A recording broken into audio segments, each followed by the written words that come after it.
Remove these people immediately. I don't care what their tickets say. This is my suite, and I won't share it with them. The champagne flute shattered against the polished marble floor of Suite 1A, sending crystal fragments across Italian leather seats. The woman who spoke blonde, stunning, draped in ivory. Saint Laurent stood like a queen surveying peasants who had dared to sit on her throne. Her manicured fingers pointed at a couple who had been peacefully celebrating their 20th anniversary just moments before. Before we dive into this story of power, privilege, and perfect revenge, tell me, where are you watching from? Drop your city in the comments, because what you're about to witness happened in the skies above your heads. This isn't just another airline incident. This is the moment when entitlement met its match at 30,000 feet. In exactly 47 minutes, this woman's behavior will shut down an entire airline. Stock prices will crash, careers will end, lives will change forever. And she has absolutely no idea that the quiet man she's humiliating, the one sitting calmly in his navy cashmere sweater, owns the very sky she's flying through. Marcus Rivera didn't raise his voice. He didn't stand up. He didn't even set down his champagne glass. He simply looked at the woman with the kind of patience you learn after 20 years of military service and said 4 words that would echo through corporate boardrooms for months to come: "Ma'am, please calm down." But Isabella Whitmore, fashion influencer, trust fund princess, and owner of 2.3 million Instagram followers, had never been told to calm down in her entire pampered life. She had been given everything she'd ever wanted: private jets, designer clothes, and the kind of privilege that makes you forget other people are actually human beings. She was about to learn a lesson that money can't buy and followers can't save you from. The Meridian Airlines Airbus A380 sat on the tarmac at JFK International Airport, its massive frame gleaming under the terminal lights. Flight 447 to Milan was supposed to be routine, another luxury journey for the ultra-wealthy, another day in the life of an airline that catered to people who measured their worth in zeros. Instead, it became the stage for a reckoning that would transform an entire industry. Have you ever been told you don't belong somewhere you've paid to be? Have you ever watched someone use their privilege as a weapon against people who've done nothing wrong? If so, this story is for you. Because sometimes justice doesn't just knock on the door, it kicks it down, walks in wearing a cashmere sweater, and speaks in a voice so calm it makes thunderstorms sound loud. Share this video with someone who needs to remember that true power doesn't scream. It whispers, and when it finally speaks, it changes everything. The suite that started this war cost $15,000, but the lesson it taught that was priceless. 2 hours before Isabella Whitmore would destroy her own life, Marcus Rivera sat in the Platinum Elite Lounge at JFK Terminal 5, watching his wife fall in love with a chocolate croissant. Simone Rivera, principal of Lincoln High School in Brooklyn, had insisted they arrive early for their anniversary trip, not because she was nervous about flying, but because she wanted to savor every moment of luxury. 20 years, Marcus said, softly reaching across the marble table to touch her hand. And you still get excited about hotel breakfast pastries. Simone laughed, that warm sound that had first made him fall in love with her at a coffee shop near Fort Bragg 2 decades ago. These aren't hotel pastries, Marcus. This is what happens when you actually splurge instead of booking us on those tiny business jets. She was right, of course. Marcus had built his career in private aviation, first as a Navy pilot flying missions he still couldn't discuss, then as a consultant, helping companies optimize their flight operations. For years, their travel had been purely functional quick hops between corporate headquarters, efficient flights that got him home to Brooklyn by dinner time. This trip was different.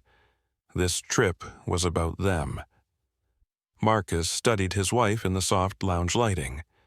At 41, Simone carried herself with the quiet authority of someone who had spent 15 years teaching teenagers that respect was earned, not demanded. Her natural hair was styled in elegant twists, and she wore a champagne silk blouse that brought out the warmth in her dark eyes.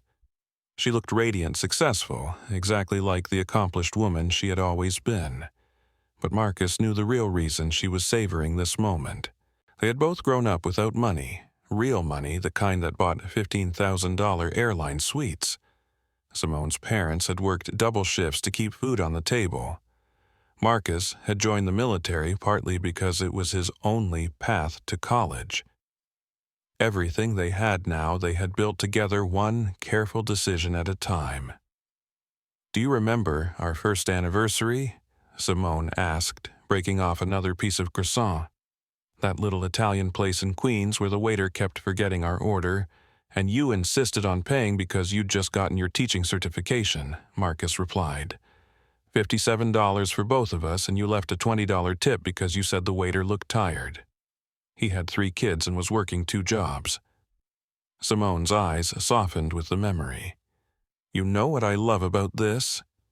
She gestured around the lounge, taking in the leather furniture, the attentive service, the quiet luxury.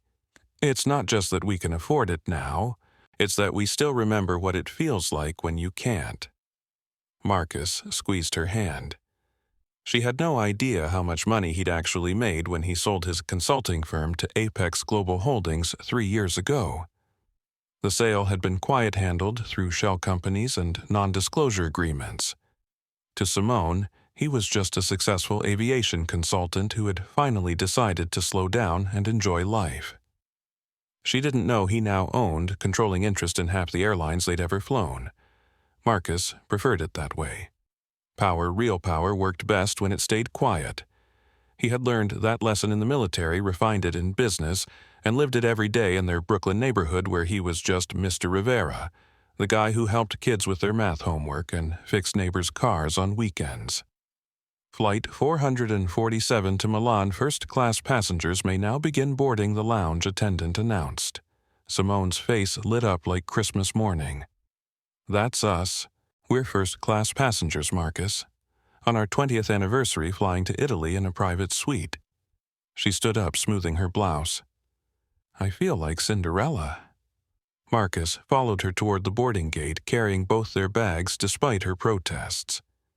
In his navy cashmere sweater and dark jeans, he looked exactly like what he was, a successful man enjoying a well-earned vacation with the woman he loved. He had no idea that in less than an hour he would be forced to reveal a truth he'd kept hidden for 3 years.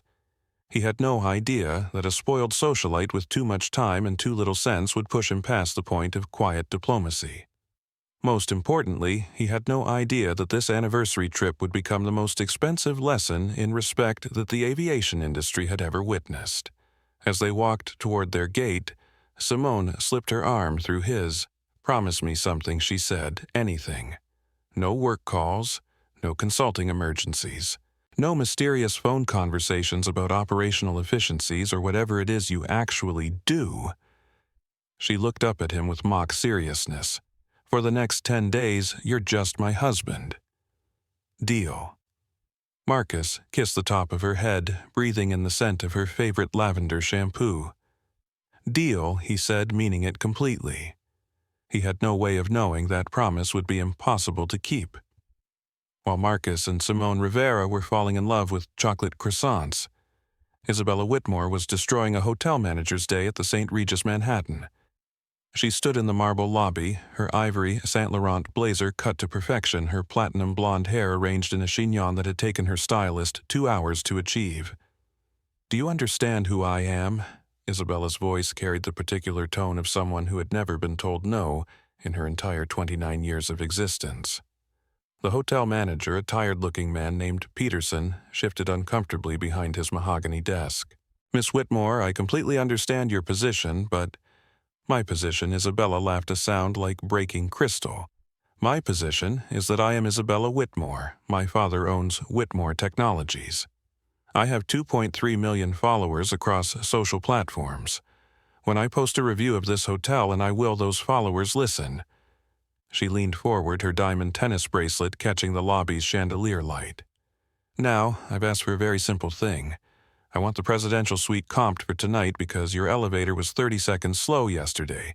That's not unreasonable. That's customer service." Peterson's hands trembled slightly as he typed on his computer. "I've authorized a 50% discount on the suite, Miss Whitmore. It's the best I can." 50%. Isabella's perfectly sculpted eyebrows rose. "Do you think my social media presence is worth 50%? Do you think my father's business connections are worth 50% behind her Dylan Torres? Her assistant photographer and reluctant witness to these daily humiliations adjusted the camera settings on his phone. He'd been documenting Isabella's life for 3 years, turning her tantrums into content for an audience that seemed to love watching wealth behave badly. Dylan was 26, Hispanic, and desperately needed this job to pay for his mother's cancer treatments. He'd graduated from NYU Film School with dreams of making documentaries about social justice. Instead, he spent his days filming a privileged woman who treated service workers like personal entertainment. Miss Whitmore Peterson tried again, his voice tight with forced politeness. The suite is $12,000 per night.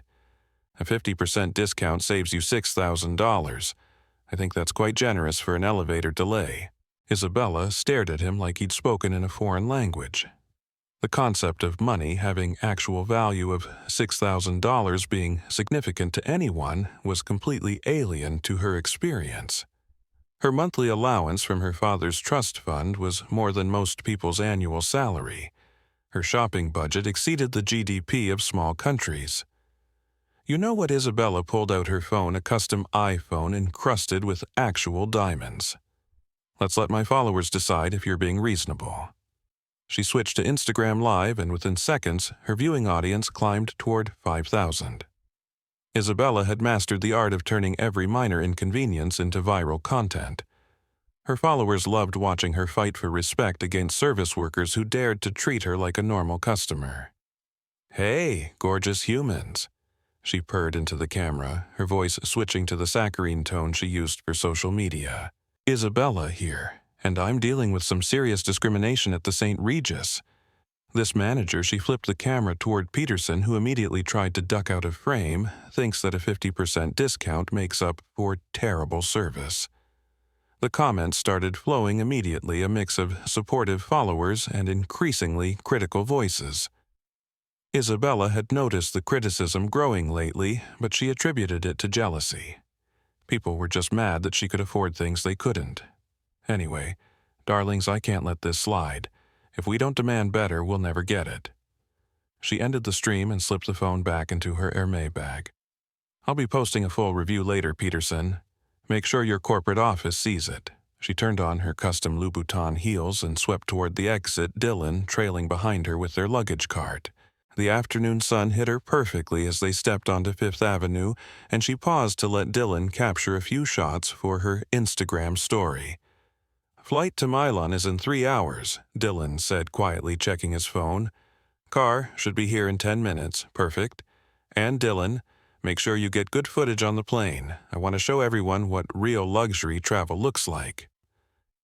Isabella's smile was predatory. Flying first class on Meridian Airlines isn't just about the destination. It's about the experience, the service, the respect. She had no idea that in 3 hours she would encounter 2 passengers who had paid for the exact same experience. She had no idea that her definition of respect was about to collide with someone who understood the difference between dignity earned and privilege inherited. Most importantly, Isabella Whitmore had no idea that her social media audience, the followers who had enabled her behavior for years, was about to watch her learn the most expensive lesson of her life. The black Escalade pulled up to the curb, and Isabella slid into the leather back seat like a queen, claiming her throne. Dylan loaded their bags, 7 pieces for a 4-day trip, while Isabella immediately began scrolling through the comments on her hotel video. Dylan booked the usual suite on the plane. "I want 1A. I always sit in 1A. "Already done," Dylan replied, though his voice carried a note of uncertainty. But Isabella, I should mention, the booking system showed that 1A might be what Isabella didn't look up from her phone. "Nothing. Never mind, I'm sure it'll be fine." Dylan Torres would later realize that this was the moment he should have warned her. This was the moment he could have prevented everything that followed. But he stayed quiet because that's what assistant to Isabella Whitmore meant. Stay quiet, film everything, and hope that someday you'll earn enough money to escape. The Escalade pulled away from the curb, carrying Isabella toward JFK Airport, toward Flight 447, toward the most public humiliation of her privileged life. Captain Elena Rodriguez had been flying for Meridian Airlines for 15 years, and she'd never seen a crew manifest like the one for Flight 447. The passenger list read like a Fortune 500 directory mixed with a social media influencer convention, but it was the special notations that caught her attention. Tommy, she called to her lead flight attendant as they completed their pre-flight check. "What's the story with Suite 1? Tommy Santos looked up from his tablet. His Hispanic features creased with concern. At 32, he'd worked in airline service for 8 years, long enough to recognize potential problems before they became actual disasters. "That's what I wanted to talk to you about, Captain. We have a situation." Elena settled into the pilot's seat, adjusting her uniform jacket. As the single mother of 2 teenage daughters, she'd learned to handle complicated situations with a combination of authority and patience. "Talk to me." The Whitmore party specifically requested Suite 1A. "They've flown with us 12 times in the past year, always in that suite. Isabella Whitmore has some kind of arrangement with corporate. Her father's company does business with Meridian's parent company." Tommy's voice dropped. "But 1A was already booked, months ago. Anniversary celebration for a couple named Rivera." Elena frowned. "So, what did corporate do?" "That's just it. They didn't do anything. Both bookings are still active in the system. Someone upstairs decided to let it sort itself out on the ground." Tommy shook his head. "I've been doing this long enough to know that's corporate speak for not my problem." Through the cockpit window, Elena could see ground crew preparing the jetway. Maria Lopez, the gate agent, was directing the process with her usual precision. Maria had worked JFK for 12 years, and Elena had come to rely on her professional judgment during difficult boarding situations. "What's your read on the Rivera passengers?" Elena asked. "Quiet, polite, celebrating their 20th anniversary. They seem like genuinely nice people." Tommy paused. "The kind of passengers who make this job worth doing." Elena had seen enough entitled passengers to know the type. There were people who flew first class because they'd worked hard and saved for something special, and there were people who flew first class because they'd never known any other way to live. The difference usually became obvious within the first 5 minutes. In the Whitmore party, Tommy's expression said everything. She live-streamed her entire boarding process last month and criticized 3 different crew members by name. Corporate made us all watch the video during our sensitivity training. Sensitivity to what? To the fact that social media influencers can destroy careers with a single post. Tommy's voice carried the weariness of someone who loved his job, but hated some of the people it required him to serve. "I've got a mortgage and a kid starting college. I can't afford to be the subject of someone's viral video." Elena understood the pressure. Airlines had become obsessed with social media perception, especially among high-profile passengers. A single negative viral video could cost millions in lost bookings. But that same obsession had created a culture where crew members were afraid to enforce basic standards of behavior. "Here's what we're going to do," Elena said firmly. "We follow company policy. First, come first served on boarding. The Rivera passengers are already seated, so that's where they stay. If Miss Whitmore has a problem with that, she can take it up with customer service." Tommy looked relieved. "And if she makes a scene, then we handle it professionally. We document everything, and we remember that our job is to ensure safety and security for all passengers, not just the ones with social media followers." Elena's voice carried the authority of someone who'd landed planes in combat zones. "I've dealt with worse than Instagram influencers, Tommy, trust me." As they spoke, Maria Lopez was dealing with her own concerns at the gate. She'd processed both bookings and knew exactly what was about to happen when the Whitmore party arrived. Maria had immigrated from El Salvador 15 years ago and had worked her way up from cleaning crew to gate agent through pure determination and attention to detail.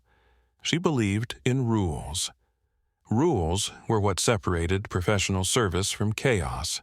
Rules were what protected people like her from people who thought their money made them immune to consequences.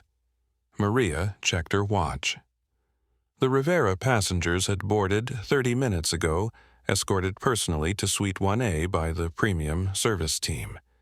They'd been polite, grateful, and clearly excited about their anniversary celebration. The Whitmore party was due to arrive any moment. Maria had seen situations like this before. Usually, the airline found a way to accommodate the high-profile passenger even if it meant disappointing someone else. Usually, the person with more money won. But something about this situation felt different.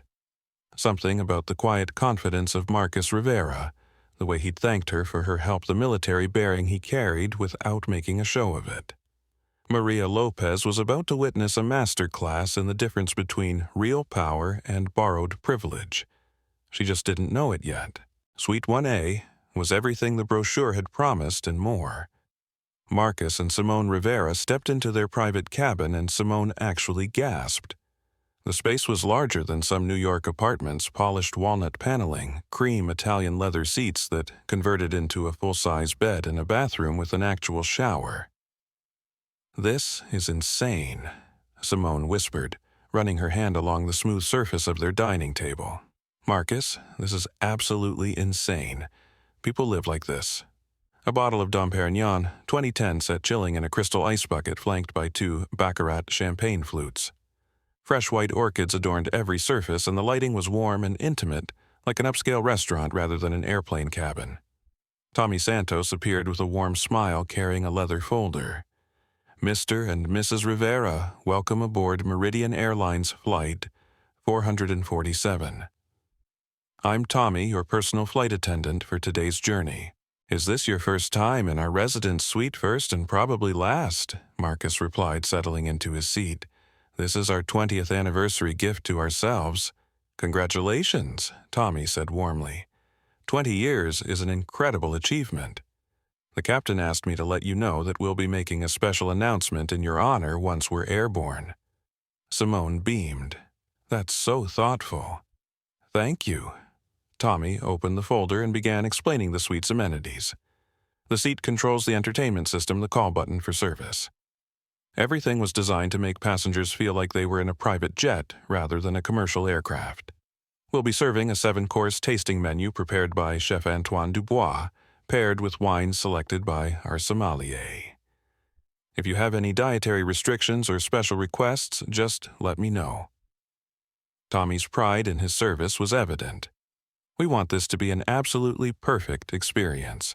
Marcus was already making mental notes, his consultant's mind automatically assessing the operation. The attention to detail was impressive, every surface pristine, every interaction carefully choreographed, every element designed to justify the $15,000 price tag. But more than that, the service felt genuine. Tommy Santos wasn't just going through the motions. He clearly took pride in creating memorable experiences for passengers who had probably saved for months to afford this level of luxury. "Can I ask you something?" Simone said as Tommy poured their champagne. "How long have you been doing this?" 8 years with Meridian, 12 years in aviation service total, Tommy replied. "I started as a ground crew member and worked my way up. Best job I've ever had, honestly. I love meeting people from all over the world, hearing their stories." "That's wonderful," Simone said. As a principal, she recognized the signs of someone who genuinely enjoyed helping others. It shows in how you treat people. Tommy smiled and withdrew discreetly, leaving them to enjoy their private celebration.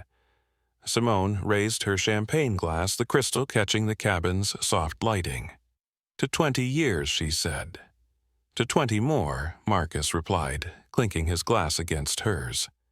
The champagne was perfect, crisp, complex, exactly the kind of luxury they'd never indulged in before. Simone took a sip and closed her eyes, savoring both the taste and the moment. "I keep waiting for someone to tell us there's been a mistake," she admitted. "Like, they'll check our credit cards and realize we're just normal people from Brooklyn." Marcus laughed. "We earned this, Simone. You've worked 60-hour weeks for 15 years dealing with budget cuts and bureaucrats and teenagers who think they know everything. I've been traveling constantly, missing dinners and school plays and anniversary dinners. Not all of them," Simone protested. "Too many of them." Marcus took her hand across the small table. "This trip isn't just about having money now. It's about finally having time. Time to remember why we fell in love. Time to plan what comes next. Simone squeezed his hand. What comes next is you actually retiring instead of pretending to retire while secretly consulting for half the aviation industry. I'm working on that, Marcus said, meaning it.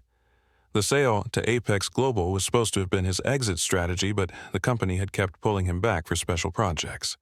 Important projects. Projects that required his security clearance and his understanding of both military and civilian aviation operations. Projects he couldn't tell his wife about. I love you, Simone said simply. I love you too. They sat in comfortable silence watching through their window as ground crews prepared the massive aircraft for departure. Other first-class passengers were boarding, now visible through the partially open suite door. Business executives, tech entrepreneurs, and what looked like a fashion shoot happening in the aisle. Oh my God, is that Isabella Whitmore, Simone whispered, recognizing the blonde woman posing for photos near the galley. She's that influencer, the one who's always posting about luxury travel. Marcus glanced toward the commotion.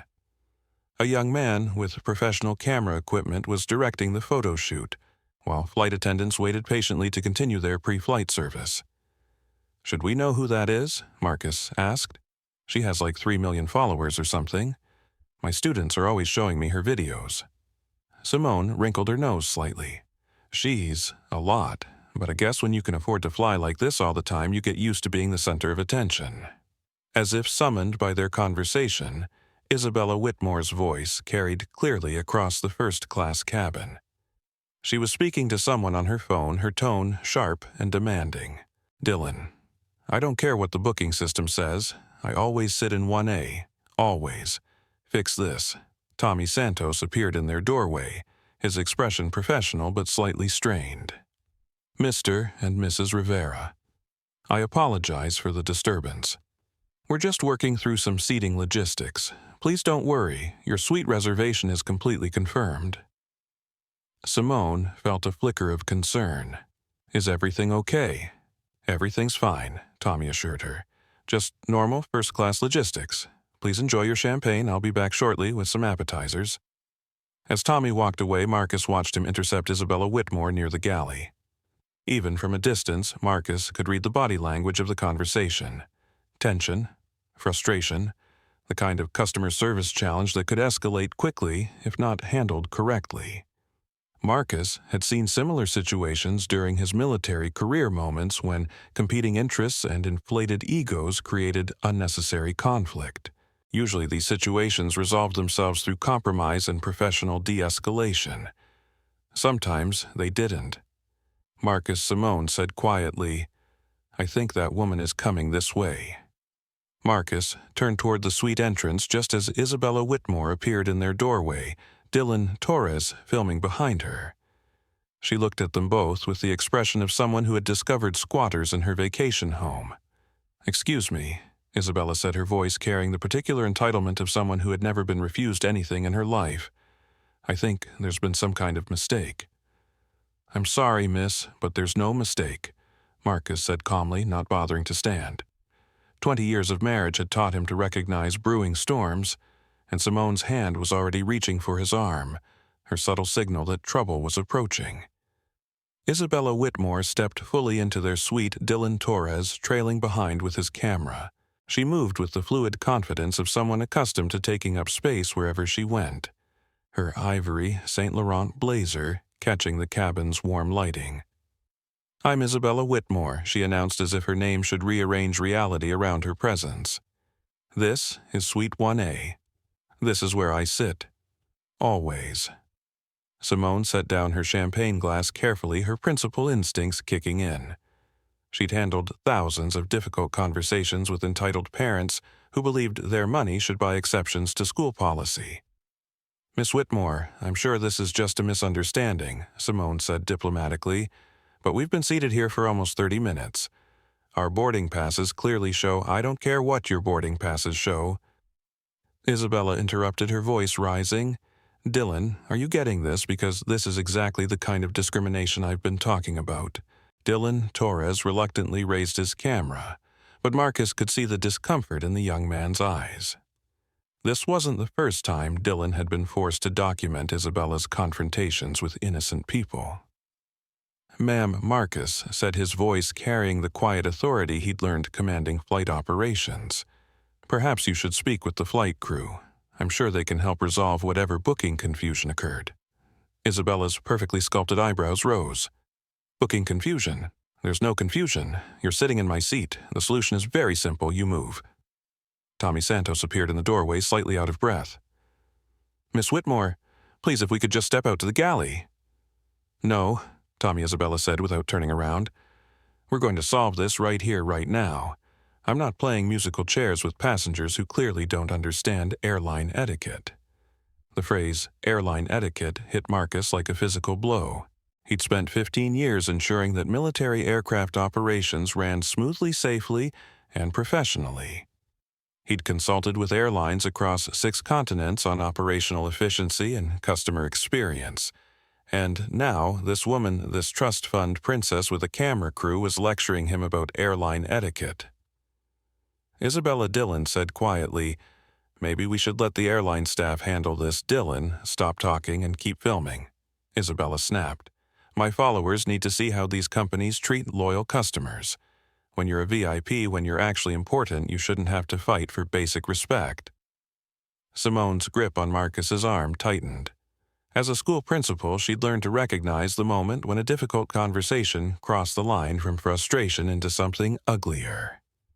Miss Whitmore Simone said firmly, "We understand you're disappointed about your seating, but we paid for this suite just like you did. We're celebrating our 20th anniversary and your anniversary." Isabella laughed, the sound sharp enough to cut glass. How sweet. But here's the thing. Some passengers matter more than others. Some passengers understand that airlines have hierarchies. Some passengers know their place. The cabin fell silent. Marcus felt something shift inside his chest, not anger exactly, but a cold crystalline clarity. In his military career, he'd encountered officers who believed their rank gave them the right to humiliate subordinates. In business, he'd met executives who thought their wealth exempted them from basic human decency. But this was different.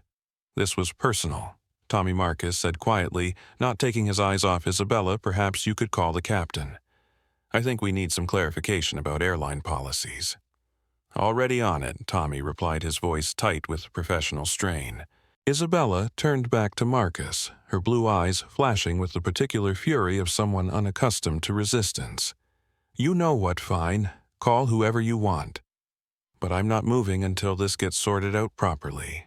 She sat down uninvited in the chair across from their table, Dylan reluctantly continuing to film.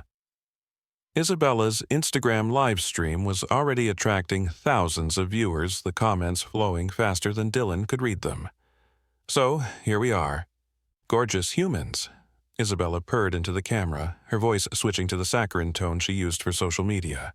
"Flying Meridian Airlines, paying for first-class service, and dealing with passengers who seem to think their tickets matter more than customer loyalty."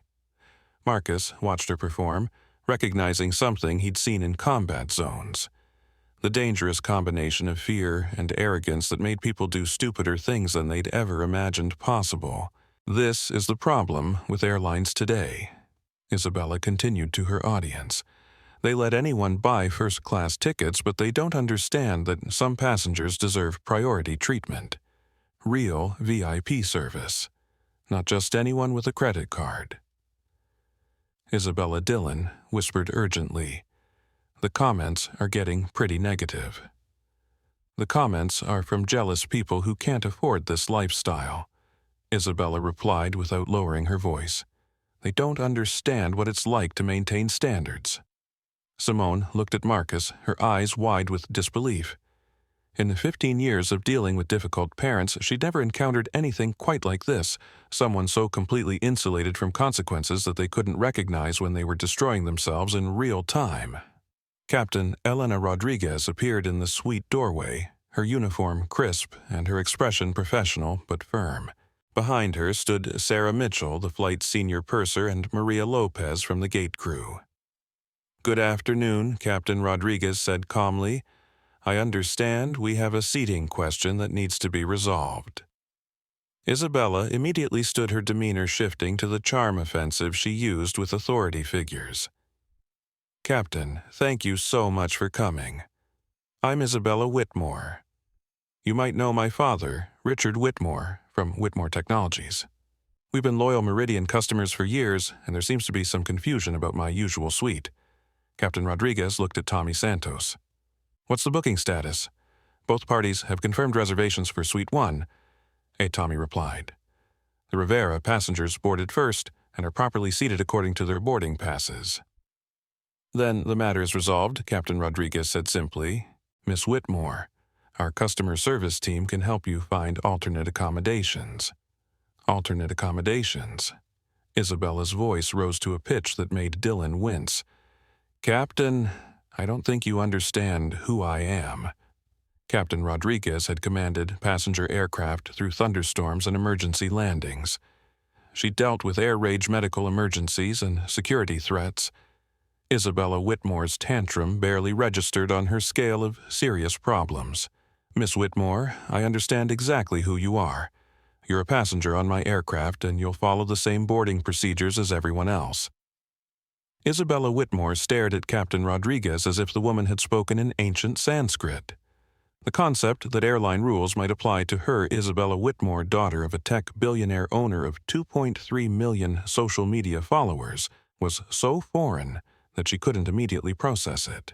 "I'm sorry," Isabella said finally, her voice dripping with the kind of false politeness that preceded nuclear warfare, "but I don't think you heard me correctly. I said I'm Isabella Whitmore. My father's company does significant business with Meridian Airlines." Significant business. Captain Rodriguez remained impassive. "Ma'am, I don't care if your father owns Mars. On this aircraft, everyone follows the same safety and boarding procedures." Dylan Torres shifted nervously behind his camera, watching Isabella's face cycle through several shades of pink. He'd seen this expression before, usually right before Isabella destroyed someone's career with a carefully crafted social media assault. "Dylan, are you getting all of this?" Isabella asked without turning around. "Because this is exactly the kind of discrimination that my followers need to see. This captain is refusing to provide customer service to a VIP passenger." Isabella Dylan whispered urgently, "Maybe we should just take another seat." "No." Isabella's voice cut through the cabin like a knife. "I'm not rewarding bad service by accepting whatever scraps they want to throw at me." She pulled out her diamond-encrusted phone and opened Instagram Live. "Hey, gorgeous humans, Isabella, here with a live update from 30,000 feet of pure discrimination." The viewer count immediately began climbing, thousands of followers tuning in to watch their favorite influencer fight for justice against incompetent airline staff. Marcus Rivera watched the performance with the detached fascination of someone observing a natural disaster. He'd seen enough entitled behavior during his military career to recognize the type people who confused privilege with power and had never learned the difference. Simone, however, was struggling to maintain her composure. As a school principal, she'd spent 15 years dealing with parents who believed their money should buy exceptions to rules. But even the worst helicopter parent had never behaved like this. "You know what the problem is?" Isabella continued playing to her phone camera while gesturing around the suite.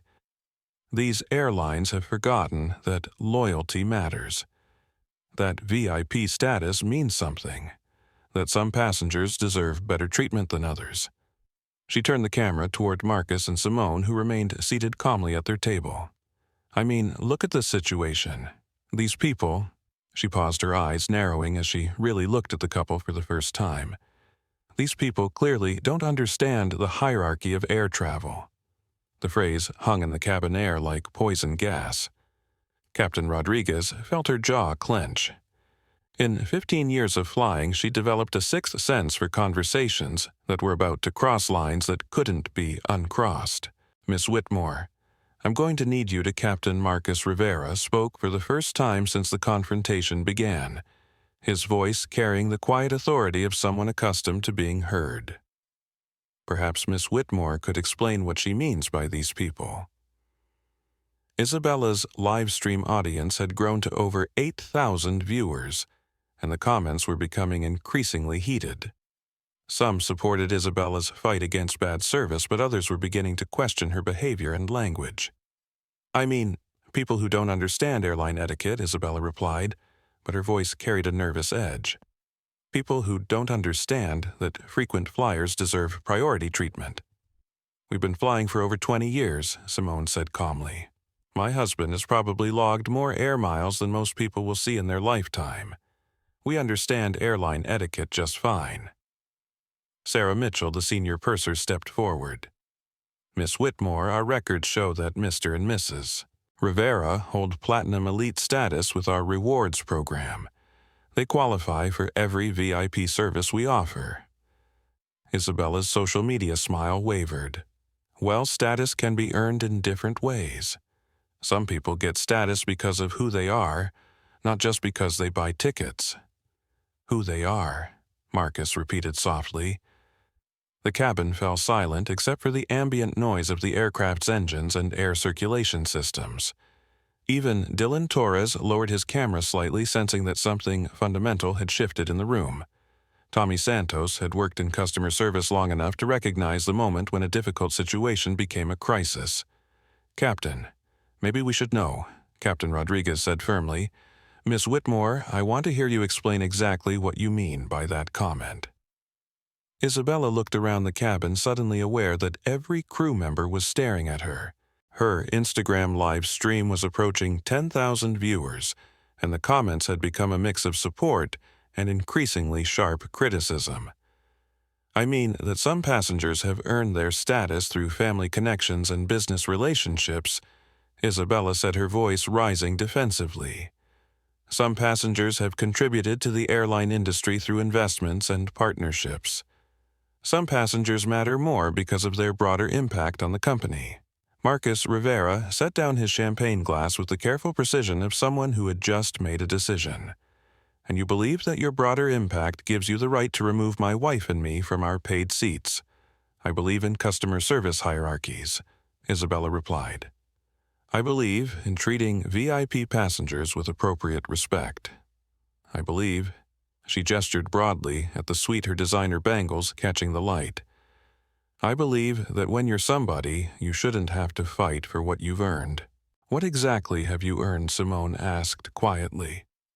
Isabella's mouth opened and closed like a fish gasping for air. The question was so simple, so direct, that it cut through years of reinforced privilege like a laser through tissue paper.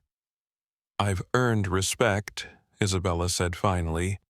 "I've earned recognition. I've earned the right to be treated appropriately for who I am." "And who are you?" Marcus asked. The question hung in the air like a challenge. Isabella had built her entire identity around being somebody, the daughter of wealth, the owner of followers, the possessor of privilege. But when forced to articulate what she had actually accomplished, what she had actually earned through her own efforts, she found herself strangely speechless. "I'm Isabella Whitmore," she repeated, as if her name was an argument in itself. Captain Rodriguez had heard enough. "Miss Whitmore, you have exactly two choices. You can accept alternate seating arrangements that our crew will be happy to provide, or you can be removed from this aircraft for disrupting other passengers' travel experience." Isabella's face flushed red. "You can't remove me from this flight. My father will have your job. I'll post about this. I'll make sure everyone knows how Meridian Airlines treats its VIP customers." "Ma'am?" Captain Rodriguez replied with the patience of someone who had navigated aircraft through hurricane conditions. "I've been flying for 15 years. I've handled security threats, medical emergencies, and weather disasters. Your social media followers don't impress me, and your father's money doesn't give you the right to harass other passengers." Dylan Torres, still filming, reluctantly watched Isabella's face cycle through emotions he'd never seen before. For 3 years, he'd documented her privileged life, watching her use money and influence to reshape reality around her desires. This was the first time he'd ever seen someone refuse to be moved by her performance. "This is discrimination," Isabella said finally, her voice cracking slightly. "This is about more than seating. This is about respect. This is about—" She looked directly at Marcus and Simone. "This is about people knowing their place. The words landed like a physical blow. Marcus Rivera stood up slowly, his movement so controlled and deliberate that it commanded immediate attention from everyone in the suite. At 6 feet tall, with the bearing of someone who had commanded respect in life or death situations, he suddenly seemed to fill the entire cabin. "Our place," Marcus repeated quietly. Isabella's Instagram live stream had reached 12,000 viewers, and the comment section had become a battleground. Followers were arguing about everything from airline etiquette to social justice, with increasing numbers of people questioning Isabella's behavior and language.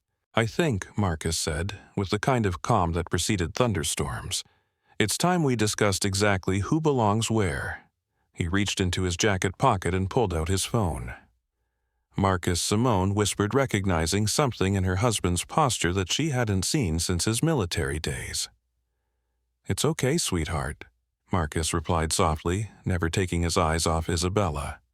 "It's time for some clarity." He dialed a number from memory and lifted the phone to his ear. "Legal, it's Marcus.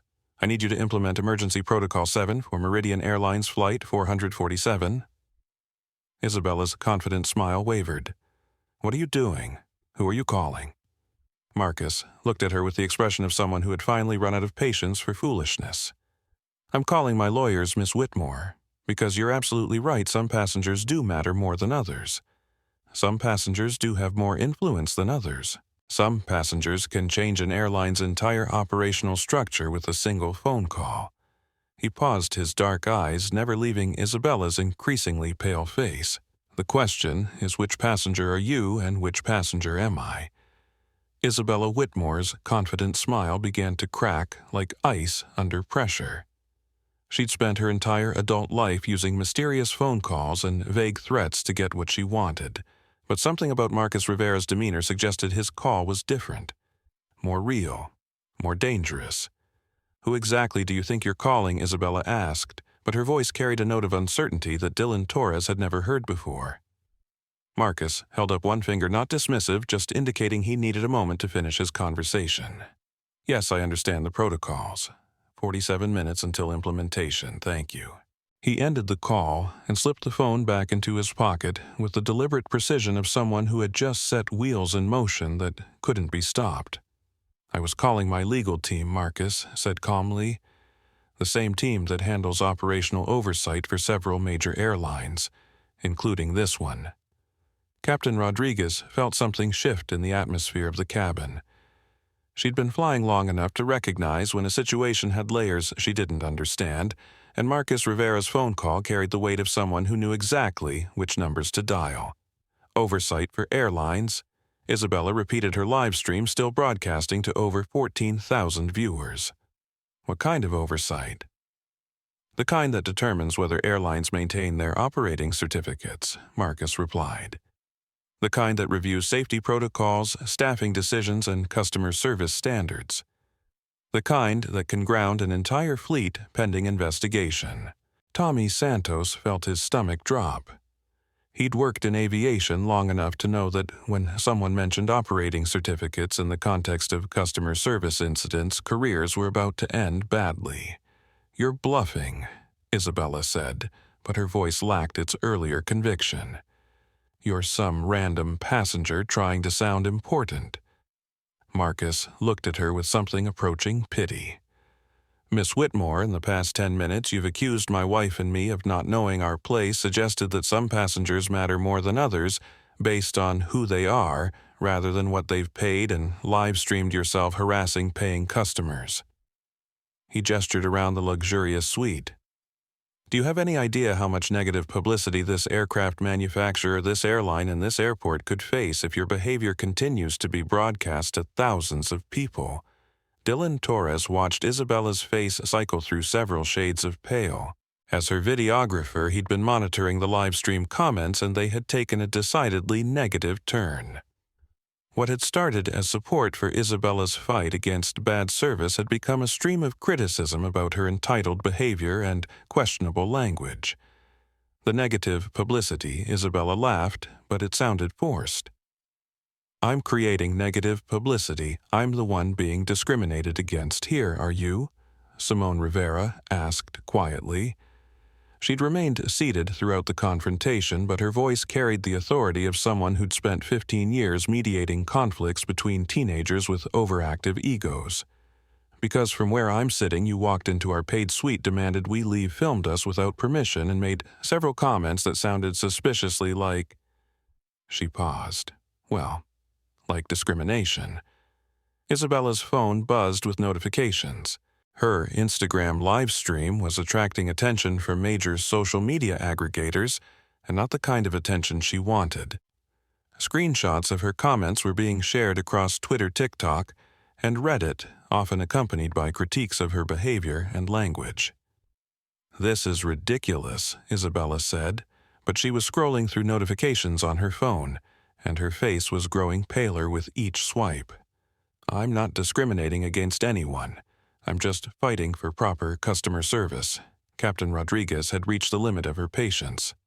"Miss Whitmore, you have exactly 60 seconds to accept alternative seating arrangements, or I will have you removed from this aircraft for disrupting other passengers." "You can't remove me," Isabella replied automatically, but her voice lacked conviction.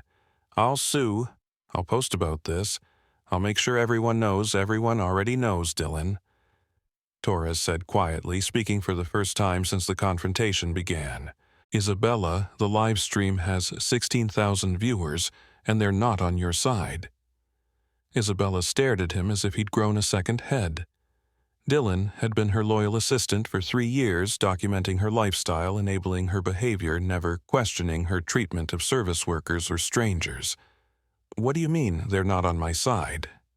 Dylan held up his phone, showing her the comment stream flowing across her Instagram Live. "They're calling you entitled.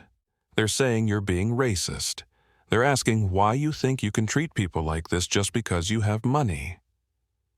Isabella grabbed the phone from his hands, her diamond bracelet catching the light as she scrolled through hundreds of comments criticizing her behavior. For someone whose entire identity was built around social media validation, the sudden wave of negative feedback was devastating. "These are just jealous people," Isabella whispered, but her voice shook. "They don't understand luxury travel. They don't understand VIP service." Marcus Rivera watched her process the collapse of her social media support with the detached interest of someone observing a chemical reaction.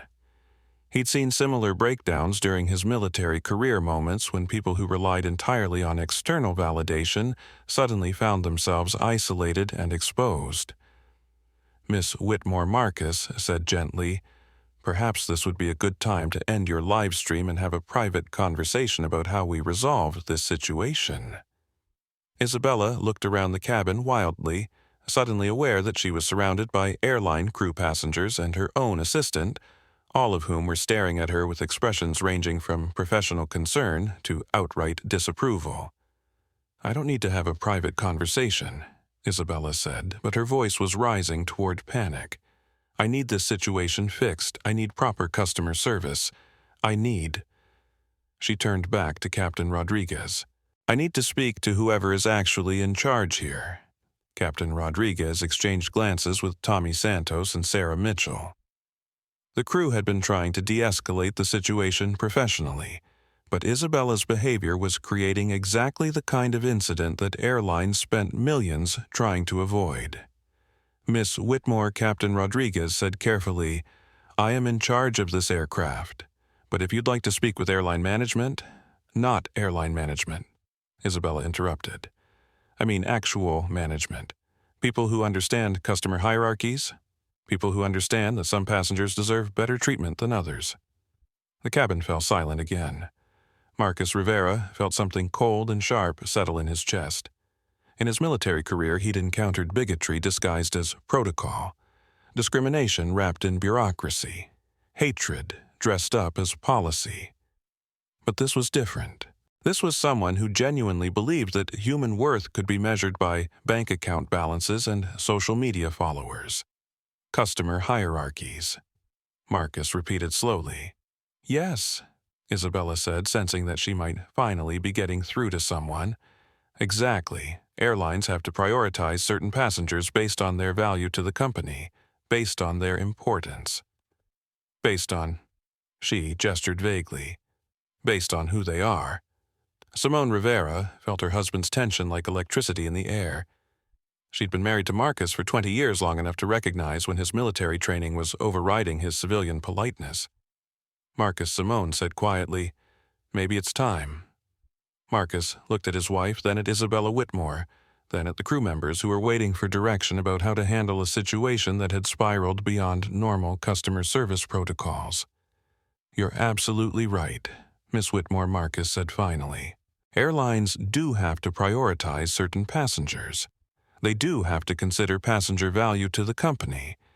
They do have to make decisions based on who people actually are." Isabella's face lit up with triumph. "Exactly. Finally, someone understands. The question," Marcus continued, "is whether you have any idea who you're talking to." He reached into his jacket pocket again, this time withdrawing a leather business card case. He extracted a single card and handed it to Captain Rodriguez. Captain Rodriguez looked at the card and her face went completely white. "Oh my God," she whispered. "What?" Isabella demanded. "What does it say?" Captain Rodriguez looked at Marcus Rivera with an expression of someone who had just realized they'd been watching a master class in restraint and patience. "Miss Whitmore, I'd like you to meet Marcus Rivera, chairman of Apex Global Holdings." Isabella stared blankly. "What's Apex Global Holdings?" Tommy Santos felt his knees go weak. "Miss Whitmore, Apex Global Holdings is the parent company that owns Meridian Airlines." The livestream comment section exploded with speculation and excitement. 16,000 viewers had just watched a trust fund influencer spend 20 minutes harassing the man who owned the airline she was trying to fly on. Isabella's diamond-encrusted phone slipped from her fingers and clattered onto the cabin floor. "That's impossible," she whispered. Marcus Rivera looked at her with the expression of someone who had just run out of patience for ignorance and entitlement. "Miss Whitmore, you spent the last 20 minutes telling me and my wife that we don't belong in seats we paid for. You suggested that some passengers matter more than others. You questioned whether we understand airline etiquette and customer hierarchies." He paused, letting the weight of her words settle in the suddenly silent cabin. "So let me ask you a direct question. Now that you know who owns this airline, who owns this aircraft, and who signs the paychecks of every person in this cabin, do you still believe my wife and I don't know our place?" Isabella Whitmore's phone was buzzing so violently with notifications that it sounded like an angry insect trapped in a jar. Her Instagram live stream had attracted over 30,000 viewers, but the comment section had become a digital execution chamber. Screenshots of her confrontation were spreading across Twitter, TikTok, and Reddit faster than her management team could contain them. "I need to call my father," Isabella whispered, reaching for her phone with trembling hands. "Your father is probably already aware of the situation," Marcus Rivera said calmly. "Social media moves quickly these days, and corporate reputation management teams monitor viral incidents in real time." As if summoned by his words, Isabella's phone rang. The caller ID showed Daddy with a heart emoji, but when Isabella answered, Richard Whitmore's voice carried none of its usual indulgent warmth. "Isabella, what the hell are you doing?" "Daddy, thank God," Isabella said, her voice cracking with relief. "I'm being attacked on this airplane. These people are trying to humiliate me, and the crew won't help. I need you to call the airline, and I've been watching your live stream." Richard interrupted, his voice tight with barely controlled rage. "Along with 30,000 other people. Do you have any idea what you've just done?" Isabella blinked in confusion. "What I've done, Daddy, I'm the victim here. These people stole my seat, and when I tried to get proper customer service, you harassed paying customers for 20 minutes while live streaming discriminatory comments to the internet," Richard Whitmore said flatly. "You've made our entire family look like entitled bigots, and you've created a public relations disaster that could cost my company millions in lost contracts."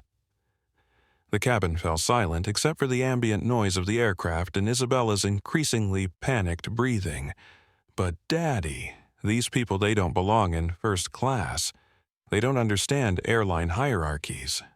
They're not important like—" "Stop talking," Richard commanded. "Stop talking immediately. Do you know who Marcus Rivera is?" Isabella looked at Marcus with growing horror. He says he owns the airline, but that's impossible. It's not impossible, you spoiled idiot.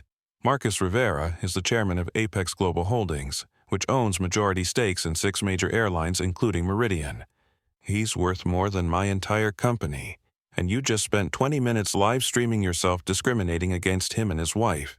The phone call was being broadcast through Isabella's live stream, which meant 30,000 people were listening to Richard Whitmore realize that his daughter had just committed social and financial suicide on live television. Marcus Rivera watched this development with the detached interest of someone who understood corporate damage control. Miss Whitmore, perhaps this would be a good time to end your live stream. No, Isabella said, desperately clutching her phone. I need people to understand what really happened here. I need them to see that this is discrimination against me. Dylan Torres was no longer actively filming. He'd lowered his camera and was watching his employer's complete breakdown with a mixture of horror and fascination. For 3 years, he'd enabled Isabella's behavior by documenting her confrontations with service workers and turning her tantrums into viral content. This was the first time he'd watched her face someone who couldn't be intimidated, bought, or manipulated. Isabella Dillon said quietly, "You need to stop. This is getting worse every second you keep talking." Dillon, whose side are you on? Isabella whirled on him, her carefully styled hair beginning to come loose from its chignon. You work for me. You're supposed to protect me, not I work for you, Dillon agreed. But I don't work for racism. I don't work for classism. I don't work for treating people badly just because you can afford to. The words hit Isabella like a physical blow. Dylan Torres, her loyal assistant who had documented every luxury vacation and designer shopping spree for 3 years, was abandoning her in her moment of greatest crisis. Meanwhile, at Meridian Airlines headquarters, CEO Robert Archibald was dealing with the worst public relations nightmare of his career. His phone was ringing constantly with calls from board members, investors, and news outlets, wanting statements about the viral incident involving Isabella Whitmore and Marcus Rivera. "Sir," his assistant said urgently, "we have major news outlets requesting interviews about the incident. CNN, Fox Business, MSNBC, they're all calling. And Sir, Mr. Rivera's legal team just contacted our legal department. They're requesting complete passenger manifests, crew schedules, and incident reports for the past 6 months." Archibald felt his stomach drop. When Marcus Rivera's legal team requested operational data, it usually meant someone was about to be fired, sued, or both. Back on Flight 447, Captain Rodriguez was trying to maintain professional composure while watching her industry's most powerful owner deal with a passenger who had just live-streamed herself into infamy. "Meister Rivera," Captain Rodriguez said carefully. "What are your instructions for proceeding?" Marcus looked at Isabella, who was still holding her phone and streaming to an audience that had grown to nearly 40,000 viewers. "Miss Whitmore, you have a choice. You can end this live stream, accept alternative seating arrangements, and allow this flight to continue normally. Or you can continue broadcasting your behavior and face whatever consequences emerge from this situation." Consequences. Isabella's voice was reaching a pitch that made several crew members wince. "What consequences? I'm a paying customer. I have rights. You have exactly the same rights as every other passenger," Marcus interrupted calmly. "No more, no less. The question is whether you're prepared to exercise those rights responsibly." Simone Rivera had been watching the confrontation with the professional detachment of someone who'd spent 15 years dealing with entitled teenagers and their enabling parents. "Isabella," she said gently, "this is your opportunity to show some grace, to acknowledge that you've made mistakes and try to make them right." Mistakes? Isabella stared at Simone as if she'd suggested jumping off the airplane. "I haven't made any mistakes. I demanded proper customer service from an airline that takes my family's money. I refuse to be disrespected by passengers who don't understand what Marcus asked quietly. Isabella's mouth opened and closed several times before she managed to speak. "Who don't understand that some passengers are more valuable than others, that some people deserve better treatment because of who they are, what they contribute, how important." She stopped mid-sentence as she realized that every word she spoke was being broadcast to 40,000 people who were documenting her meltdown for posterity. Miss Whitmore Marcus said with infinite patience, "You keep talking about passenger value and importance. You've suggested that airline service should be based on hierarchies that have nothing to do with tickets purchased or policies followed. You've implied that my wife and I don't belong in seats we paid for because we don't meet some standard of importance that you've invented." He paused, letting her words hang in the cabin air. "But here's what I find interesting. You've never once asked what I do for a living. You've never inquired about my background, my contributions to the aviation industry, or my relationship with this airline. You've made assumptions based entirely on appearance and prejudice." Isabella's livestream audience was approaching 45,000 viewers, and hashtag Isabella Whitmore was trending on Twitter with increasingly brutal commentary about her behavior. "I don't need to ask what you do," Isabella said desperately. "I can see what you are. I can see where you belong." "I can see what can you see?" Simone asked sharply, her principal's voice cutting through Isabella's hysteria. Isabella looked around the cabin wildly, suddenly aware that she was surrounded by people who were documenting every word she spoke. The airline crew Dylan, with his reluctant camera, 45,000 live stream viewers, and the owner of the airline himself. "I can see people who don't understand luxury travel," Isabella whispered, but her voice carried clearly through the cabin's expensive sound dampening. Marcus Rivera smiled sadly.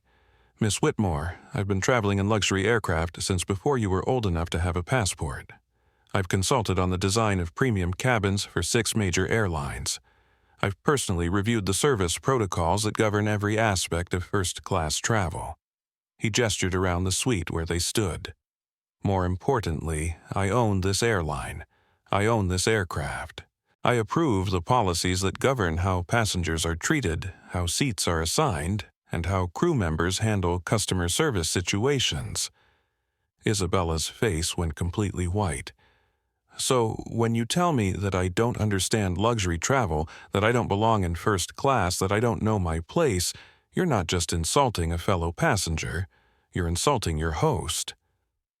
The livestream audience erupted with comments, reactions, and shares as the full scope of Isabella's mistake became clear to everyone except Isabella herself. "This is a setup," Isabella whispered. "This is some kind of corporate conspiracy to humiliate me." Marcus Rivera looked at her with something approaching pity. "Miss Whitmore, the only person who has humiliated you today is you." The moment of truth arrived not with dramatic music or flashing lights, but with the quiet buzz of Marcus Rivera's phone receiving a text message. He glanced at it, nodded slightly, and looked up at the cabin full of people who were about to witness the complete reversal of everything Isabella Whitmore believed about power privilege and social hierarchy.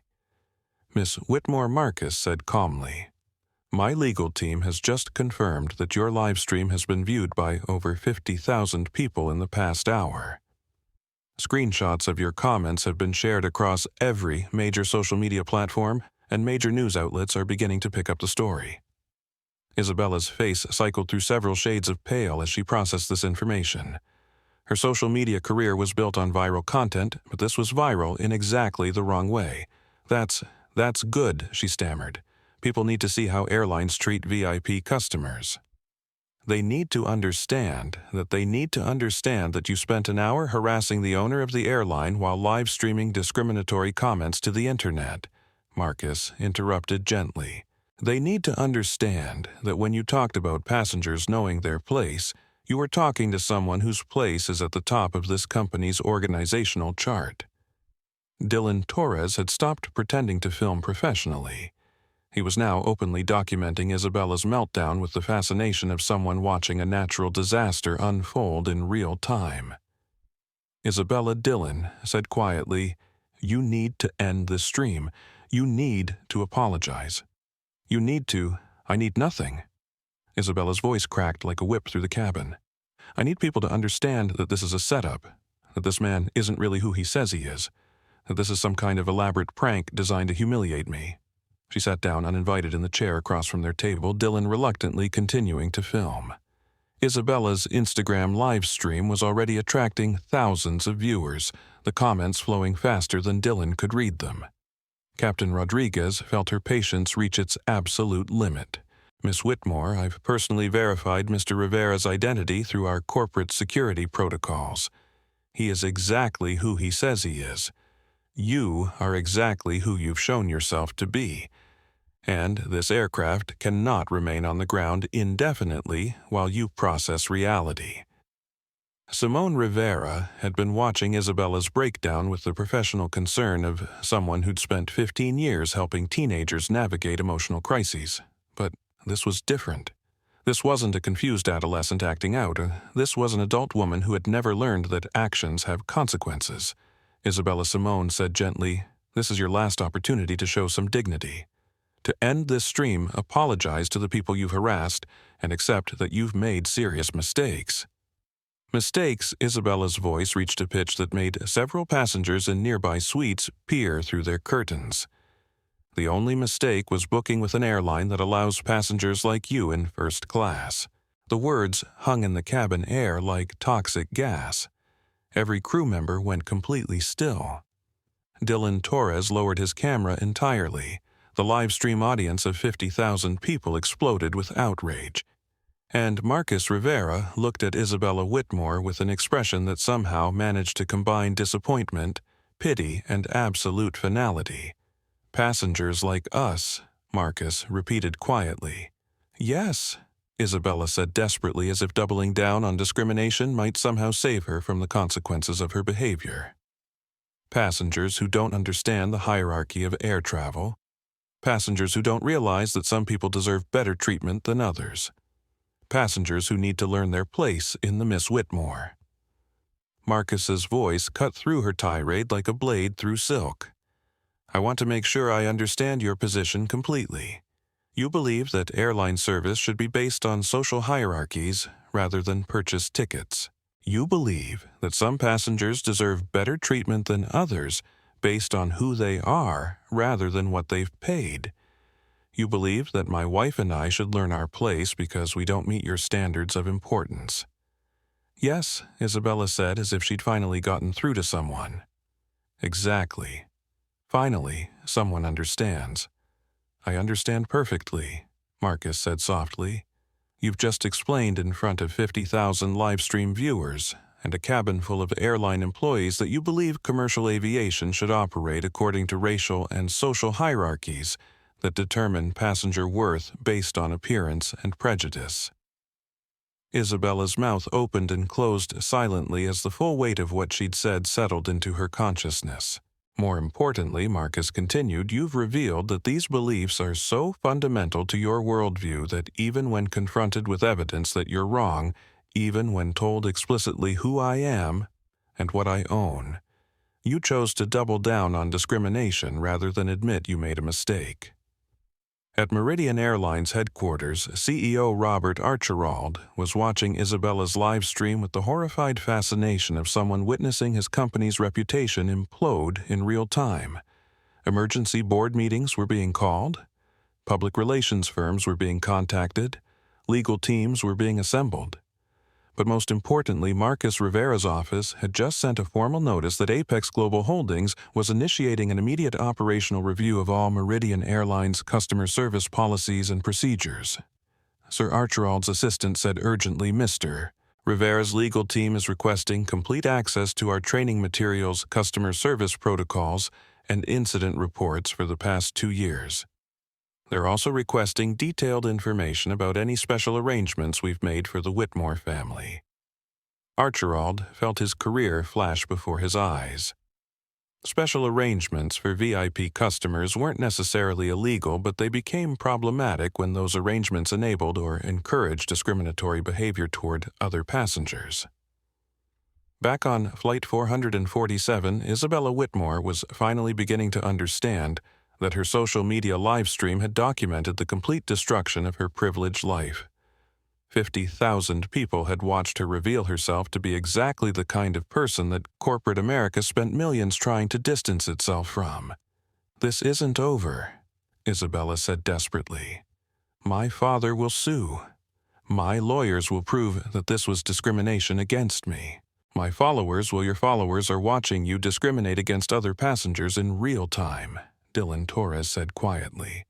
Isabella, look at the comments. Really look at them. Isabella grabbed her phone and scrolled through the live stream comments for the first time since the confrontation began. What she saw made her knees go weak. Thousands of comments calling her racist. Thousands more calling her entitled. Screenshots of her worst moments being shared with captions about privilege and accountability. Major social media influencers posting reaction videos criticizing her behavior. Corporate sponsors beginning to distance themselves from her brand. This isn't fair, Isabella whispered, but her voice carried no conviction. Marcus Rivera looked at her with something approaching compassion. Miss Whitmore, you've spent the last hour showing 50,000 people exactly who you are. They've watched you harass airline employees, discriminate against fellow passengers, and reveal beliefs that most people find morally reprehensible. He paused, letting her process the scope of what she'd done to herself. The consequences you're facing aren't unfair. They're inevitable. This is what happens when privilege meets accountability in the age of social media. Isabella looked around the cabin one last time at the crew members who were staring at her with professional disgust at Dylan, who had finally stopped enabling her behavior at the passengers whose travel experience she'd destroyed with her entitled tantrum. I want off this plane, Isabella whispered. Captain Rodriguez nodded to her crew. Miss Whitmore will escort you back to the terminal immediately. Your luggage will be returned and you'll be placed on our airline's no-fly list pending investigation. No-fly list? Isabella's voice cracked. You can't ban me from flying. I have important places to be. I have commitments. You have exactly what you've earned, Marcus Rivera said with quiet finality. Nothing more, nothing less. As security officers boarded the aircraft to escort Isabella Whitmore back to the terminal, her Instagram livestream finally ended. 53,000 people had watched a masterclass in the difference between borrowed privilege and earned respect. The last comment before the stream cutoff read, "When keeping it entitled goes wrong." Isabella Whitmore's removal from Flight 447 took exactly 7 minutes and was witnessed by 53,000 livestream viewers before Dylan Torres finally ended the broadcast. Security officers from JFK Airport's Port Authority escorted her through the jetway while she alternated between demanding to speak to supervisors and insisting that the entire incident was an elaborate setup designed to humiliate her. This is discrimination, Isabella repeated as officers guided her through the terminal. This is revenge. This is corporate conspiracy. But her protests fell on deaf ears because by the time she reached the gate area, videos of her confrontation were already spreading across every major social media platform. Twitter was exploding with #Isabella Whitmore hashtags. TikTok users were creating reaction videos. Reddit threads were dissecting every aspect of her behavior with the surgical precision that only anonymous internet users could provide. Meanwhile, back on Flight 447, the cabin had fallen into an almost supernatural calm. Marcus and Simone Rivera had returned to their champagne and their anniversary celebration, but the crew members were processing what they'd just witnessed with varying degrees of shock and admiration. "Mr. Rivera, Tommy," Santos said quietly as he refreshed their drinks. "I just want to apologize." For Tommy Marcus interrupted gently, "You handled that situation with perfect professionalism. You remained calm, followed protocols, and protected the safety and comfort of all passengers. That's exactly what I hope to see from Meridian Airlines crew members." Tommy felt a wave of relief wash over him. For 40 minutes, he'd been terrified that his career was ending in the crossfire between an entitled influencer and an unknown passenger. Learning that the unknown passenger owned the airline and approved of his handling of the situation felt like winning the lottery. Captain Rodriguez appeared in their suite doorway, her expression mixing professional respect with obvious curiosity. "Mr. Rivera, I apologize for not recognizing you earlier. Our passenger manifests don't typically include They shouldn't include special notations, Marcus replied. My wife and I prefer to travel as regular customers. It's the only way to truly understand the service experience we're providing. Simone squeezed her husband's hand under the table. After 20 years of marriage, she was finally seeing the full scope of what Marcus had built during his post-military career. So, when you said you owned some interest in aviation, Marcus smiled sheepishly.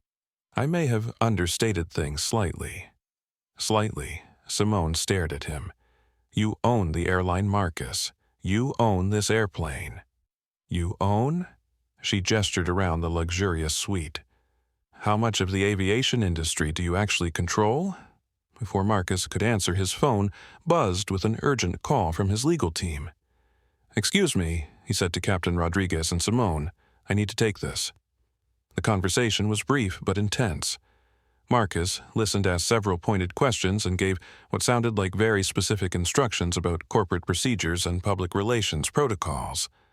What was that about? Simone asked when he ended the call. Damage control, Marcus replied grimly. Isabella Whitmore's live stream reached over 100,000 total viewers when you include shares and reposts. Major news outlets are picking up the story. Our public relations team is fielding interview requests from CNN, Fox Business, and the Wall Street Journal. Captain Rodriguez felt her stomach drop. Sir, how serious is this for the airline? Marcus considered the question carefully. That depends on how we respond. This incident has given us an opportunity to demonstrate our commitment to equal treatment for all passengers. Or it could become a public relations disaster if we're seen as enabling discriminatory behavior. At Meridian Airlines headquarters, CEO Robert Archibald was discovering exactly how expensive Isabella Whitmore's tantrum was about to become. Emergency board meetings had been called. Public relations firms were being retained. Legal teams were being assembled. But most damagingly, corporate sponsors were beginning to distance themselves from any association with Isabella Whitmore's brand. Her father's technology company was facing questions about their corporate culture and values. Her social media management team was frantically trying to contain the viral spread of her meltdown. Sir Archibald's assistant reported, "We've had 12 major corporate clients call to express concerns about our customer service policies. They want assurances that their employees won't face discrimination when traveling on our aircraft." Archibald rubbed his temples. "What's our legal exposure significant?" His general counsel replied grimly. Miss Whitmore's comments were clearly discriminatory, and she made them while being provided service by our airline. We could face complaints with the Department of Transportation Equal Employment Opportunity Commission and multiple state civil rights agencies. Meanwhile, at Whitmore Technologies, Richard Whitmore was dealing with his own crisis. His board of directors had called an emergency meeting to discuss the viral video of his daughter harassing airline passengers while making discriminatory comments. Richard, his lead board member, said bluntly, "Your daughter just live streamed herself into becoming a liability for this company. Major clients are asking questions about our corporate values. Our stock price is down 12% since the video went viral." Richard Whitmore felt 20 years of careful reputation building crumbling around him. What do you recommend? Complete separation? Public disavowal? Charitable donations to civil rights organizations? And hope that the public doesn't associate her behavior with our company culture.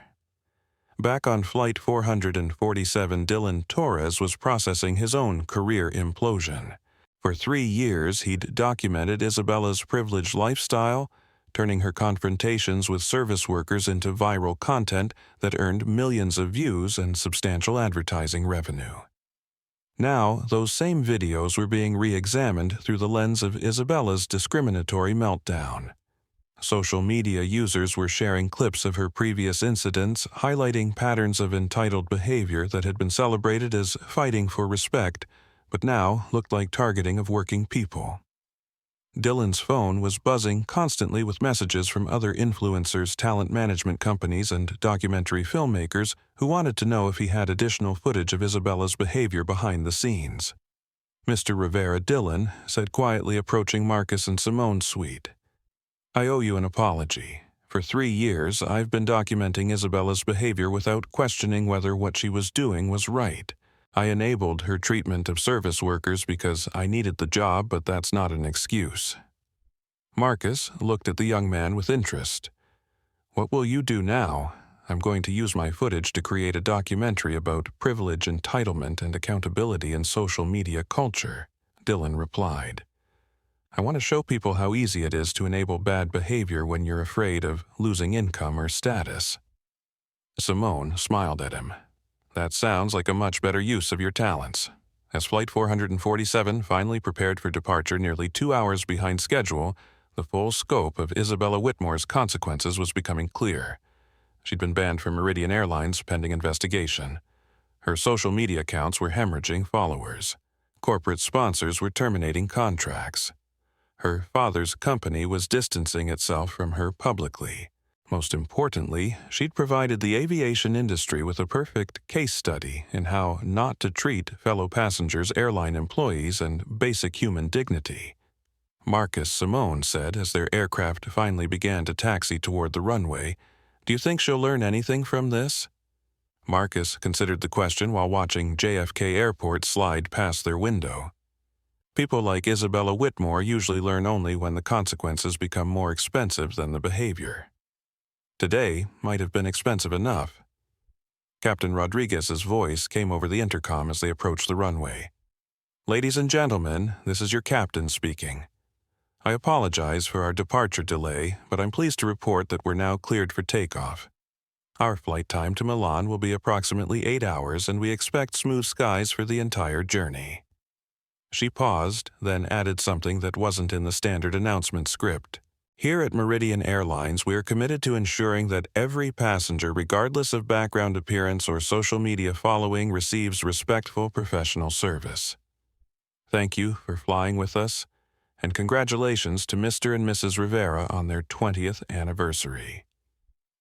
The announcement drew spontaneous applause from passengers throughout the aircraft who had heard about the confrontation through crew member whispers and social media posts. Marcus raised his champagne glass to his wife as the aircraft lifted off from JFK. "To 20 years, he said. "To teaching entitled people that actions have consequences," Simone replied with a grin. As Flight 447 climbed toward cruising altitude, Isabella Whitmore was sitting in a JFK Airport security office, waiting for her father's lawyers to arrive and trying to process how her perfect life had imploded in less than 2 hours. Her phone showed 847 missed calls, 12,000 new Instagram comments, and exactly 0 messages of support from anyone in her wealthy social circle. The last notification before she finally turned off the phone was a news alert. Meridian Airlines stock rises 3% after viral video shows commitment to equal treatment. Even in her disgrace, Isabella Whitmore had managed to make Marcus Rivera richer. Within 6 hours of Isabella Whitmore's viral meltdown reaching 1 million total views across all platforms, Meridian Airlines CEO Robert Archibald found himself sitting across from Marcus Rivera in a JFK Airport conference room that smelled of stale coffee and existential dread. Marcus Archibald said carefully, using the first name of a man who could fire him with a phone call, "I want to personally apologize for the service breakdown that occurred on Flight 447. Marcus Rivera sat perfectly still, his expression unreadable as he reviewed a thick folder of documents that his legal team had compiled in the hours since the incident. The folder contained Isabella Whitmore's complete travel history with Meridian Airlines crew incident reports, customer service training materials, and what appeared to be a very damaging pattern of preferential treatment for entitled passengers. Robert Marcus said quietly, "Explain to me how Isabella Whitmore flew with us 12 times in the past year, made complaints about fellow passengers on 6 of those flights, and was never once asked to modify her behavior." Archibald felt sweat beading on his upper lip as he reviewed the incident reports that his customer service team had tried very hard to bury. Isabella's complaints read like a catalog of discrimination disguised as luxury service expectations. She complained about inappropriate passengers in first class, Archibald admitted. She requested that certain passengers be moved because they didn't meet her standards for premium cabin service. She made demands about crew assignments based on her comfort level with staff members. "And how did we respond to these complaints?" Marcus asked, though his tone suggested he already knew the answer. "We accommodated her requests," Archibald said quietly. "Her father's company has significant contracts with our parent holding group. Customer service was instructed to provide white-glove treatment for the Whitmore family." Marcus closed the folder with the careful precision of someone who had just confirmed their worst suspicions. "So, for 12 months we enabled Isabella Whitmore's discriminatory behavior because her father's money made her harassment complaints disappear. Marcus, you never intended to create a two-tier customer service solution where wealthy passengers could discriminate against other travelers." Marcus's voice remained calm, but Archibald recognized the tone of someone whose patience was approaching absolute zero.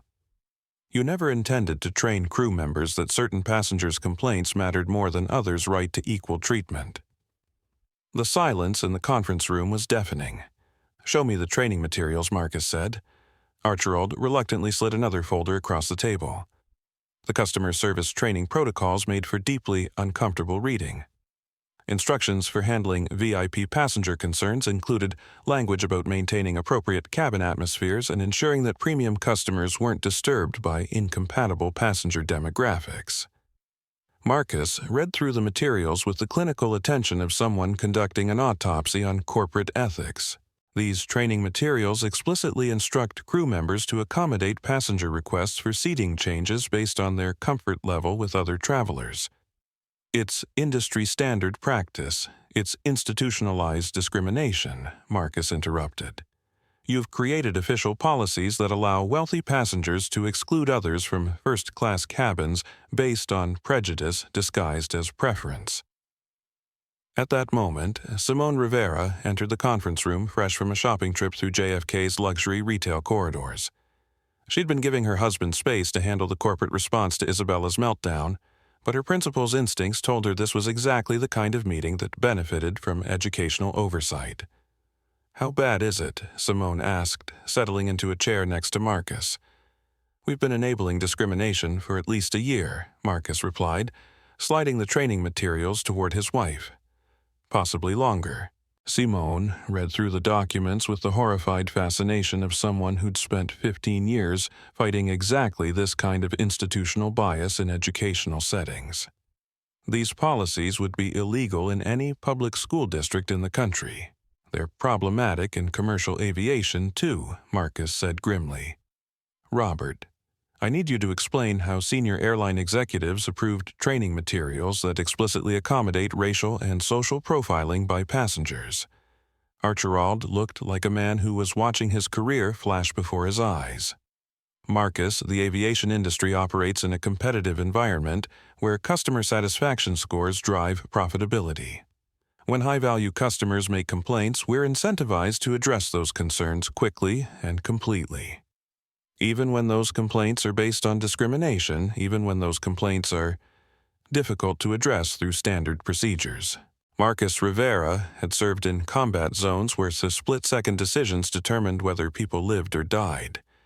He'd built a business empire by recognizing patterns that others missed, and he'd married an educator who had taught him to identify problems that created inequality through institutional design.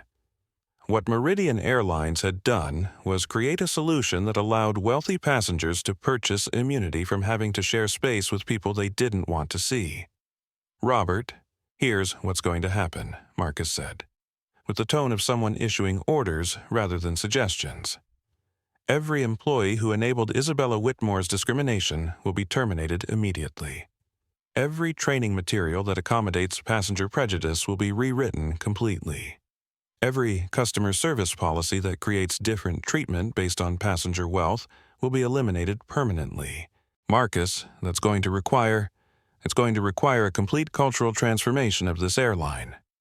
Marcus agreed, and it's going to start immediately. He opened his phone and dialed a number from memory. "Legal implement full operational takeover protocols for Meridian Airlines, effective immediately. I want complete management restructuring policy, rewrite, and staff retraining. Timeline is 90 days maximum. Archibald felt his world collapse in real time. Marcus, you can't just, I can do exactly what I want. Marcus replied calmly, I own this company. And after watching one of our passengers live-stream discriminatory harassment to 1 million viewers while being enabled by our crew, I've decided that complete restructuring is the only appropriate response. Meanwhile, across the airport, Isabella Whitmore was discovering that her viral infamy had consequences extending far beyond airline travel. Her talent management agency had terminated their contract.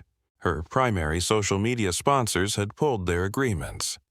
Her father's company had issued a public statement distancing itself from her behavior and announcing a $5 million donation to civil rights organizations. But, most devastatingly, she was learning that viral shame in the social media age was permanent, global, and searchable. Miss Whitmore, her father's lawyer, said carefully, I need to explain your current legal exposure.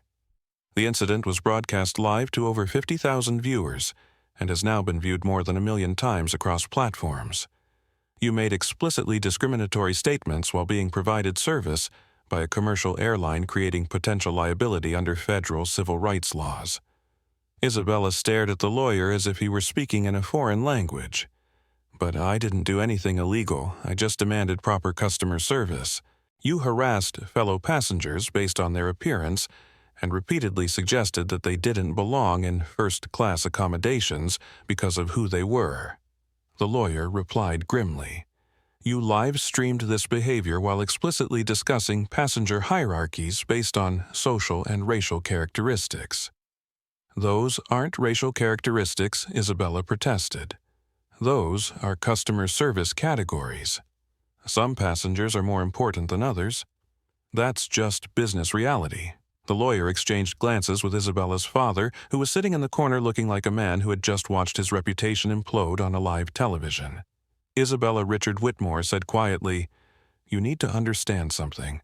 The man you harassed for an hour isn't just another passenger. Marcus Rivera owns the aviation industry. He has the power to ban you from flying on any major airline in North America. More importantly, he has the moral authority to destroy our family's business relationships across multiple industries. He can't do that, Isabella whispered, but her voice carried no conviction. He can do exactly that, her father replied. And based on your behavior today, he would be completely justified in doing it. Back in the airport conference room, Marcus Rivera was outlining his expectations for Meridian Airlines' transformation with the precision of someone who had spent his career turning failing operations into success stories. Every crew member will receive comprehensive sensitivity training focused on equal treatment, regardless of passenger demographics, Marcus said, reading from notes he'd been making while reviewing the airline's policies. Every customer service protocol will be rewritten to eliminate accommodations for discriminatory requests. Every VIP program will be restructured to provide enhanced service without enabling harassment of other passengers.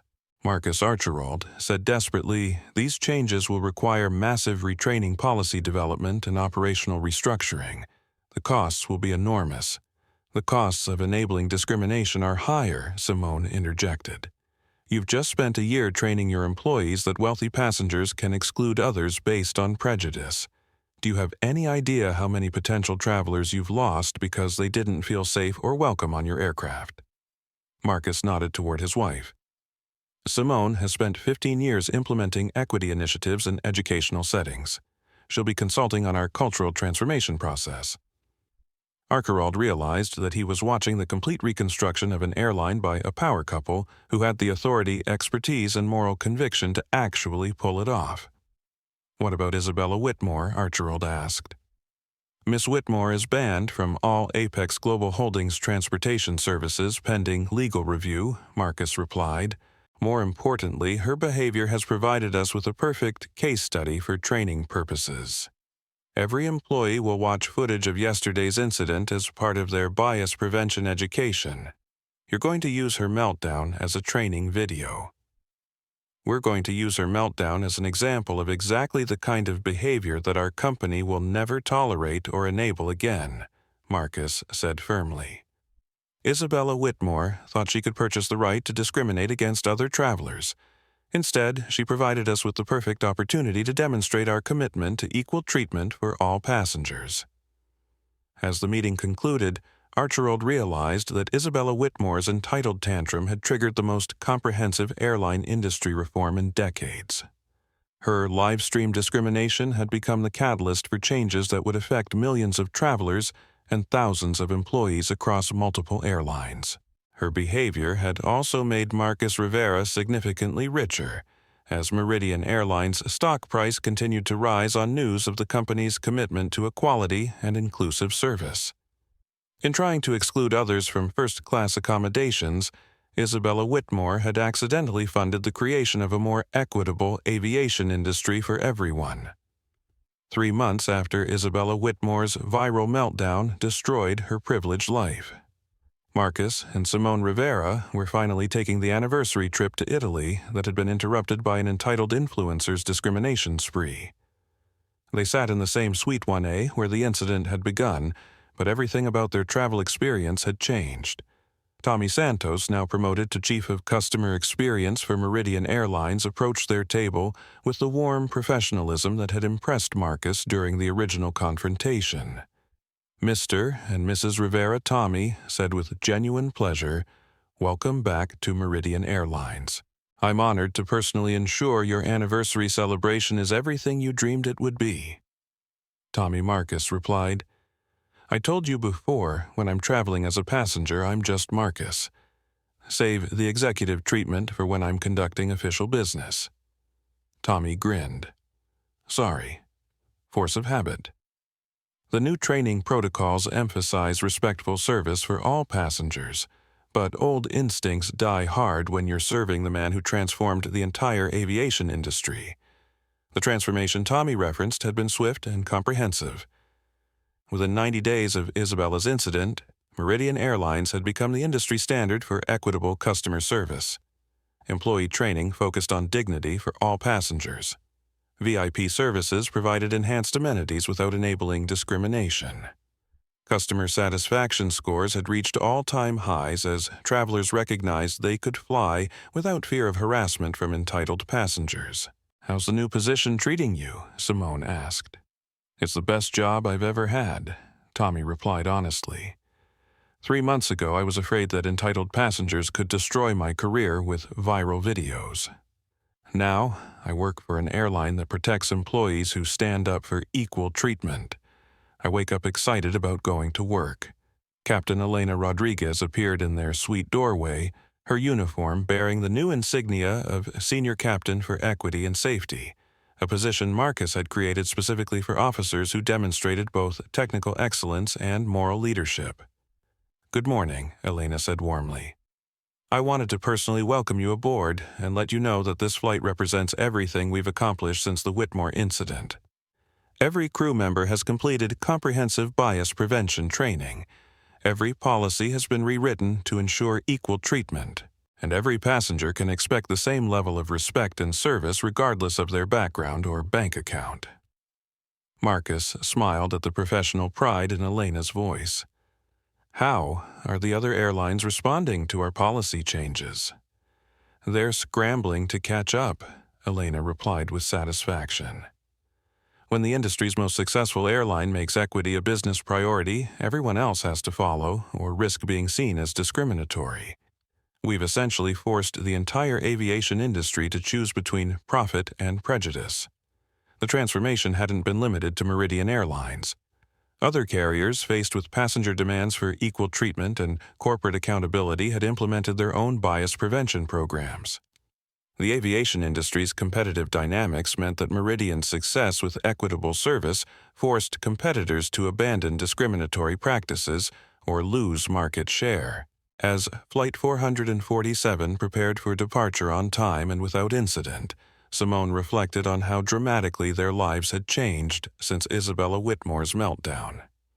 "Do you ever think about her?" Simone asked her husband as they settled into their seats for the long-delayed anniversary flight. Isabella Marcus considered the question while watching ground crews prepare their aircraft with the precision that had made commercial aviation the safest form of travel. "Sometimes. I wonder if she learned anything from the experience.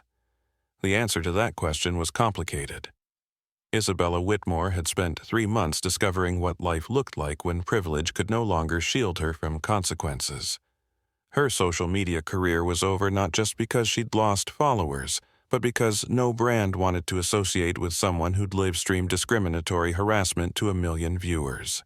Her father's technology company had survived the scandal, but only after donating millions to civil rights organizations and implementing comprehensive diversity and inclusion programs. Richard Whitmore had learned that corporate success required more than just profits. It required moral leadership that extended to family members who represented the company in public. Isabella herself had been forced to confront a reality she'd never imagined, life without inherited privilege protecting her from the consequences of her behavior. She was currently working as a customer service representative for a small travel booking website, earning $12 an hour, helping people plan vacations she could no longer afford. The job was honest work, something Isabella was experiencing for the first time in her 29 years of existence. "I think she's learning," Dylan Torres said during a phone call with Marcus Rivera 2 weeks earlier. Dylan had completed his documentary about privilege and accountability in social media culture using 3 years of Isabella footage to examine how wealth could insulate people from basic human empathy. "She's not the same person who harassed you on that airplane," Dylan continued. Working in customer service, dealing with difficult people earning her own money, it's forced her to see the world from a completely different perspective. The documentary, titled The Fall of Isabella Whitmore, a case study in privilege and accountability, had become required viewing in business ethics courses at major universities. It used Isabella's live-streamed meltdown as a starting point for examining how social media wealth and entitlement created toxic combinations that hurt both privileged individuals and the people around them. Has she apologized? Marcus had asked. "She's tried," Dylan replied. "She sent letters to you, your wife, Tommy Santos, Captain Rodriguez, and everyone else she harassed. But her lawyers advised her not to make public statements that could increase her legal liability." Isabella's legal troubles had been resolved through a combination of financial settlements and community service requirements. She'd been required to complete 500 hours of customer service training in hospitality and transportation industries, learning to treat service workers with the respect she'd never shown them during her privileged life. But perhaps the most significant consequence was that Isabella Whitmore had become a cautionary tale used throughout corporate America to train employees about the costs of discriminatory behavior. Her live-streamed meltdown was shown in sensitivity training sessions across multiple industries. Business schools used her case study to examine how privilege could blind people to their own bigotry. Social media management companies used her story to warn influencers about the permanent consequences of viral shame. Isabella Whitmore had achieved the fame she'd always wanted, but as an example of everything wrong with entitled culture, rather than everything right about luxury lifestyle.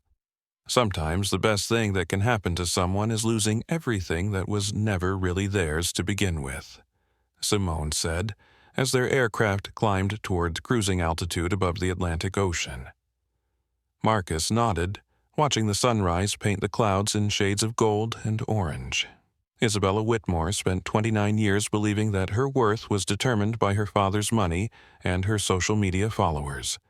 Maybe losing those things will help her discover who she actually is underneath all that inherited privilege. Captain Rodriguez's voice came over the intercom as they reached cruising altitude. "Ladies and gentlemen, we're now at our cruising altitude of 39,000 feet, with clear skies and smooth air for the remainder of our flight to Milan.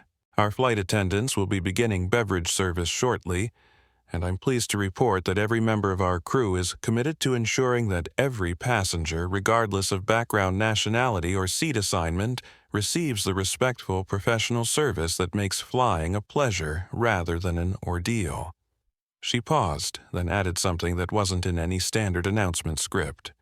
"For those passengers who may have heard about recent changes in our industry, I want you to know that here at Meridian Airlines, we believe that dignity and respect aren't luxuries that can be purchased. They're basic human rights that every traveler deserves. Thank you for flying with us, and congratulations to all passengers celebrating special occasions today.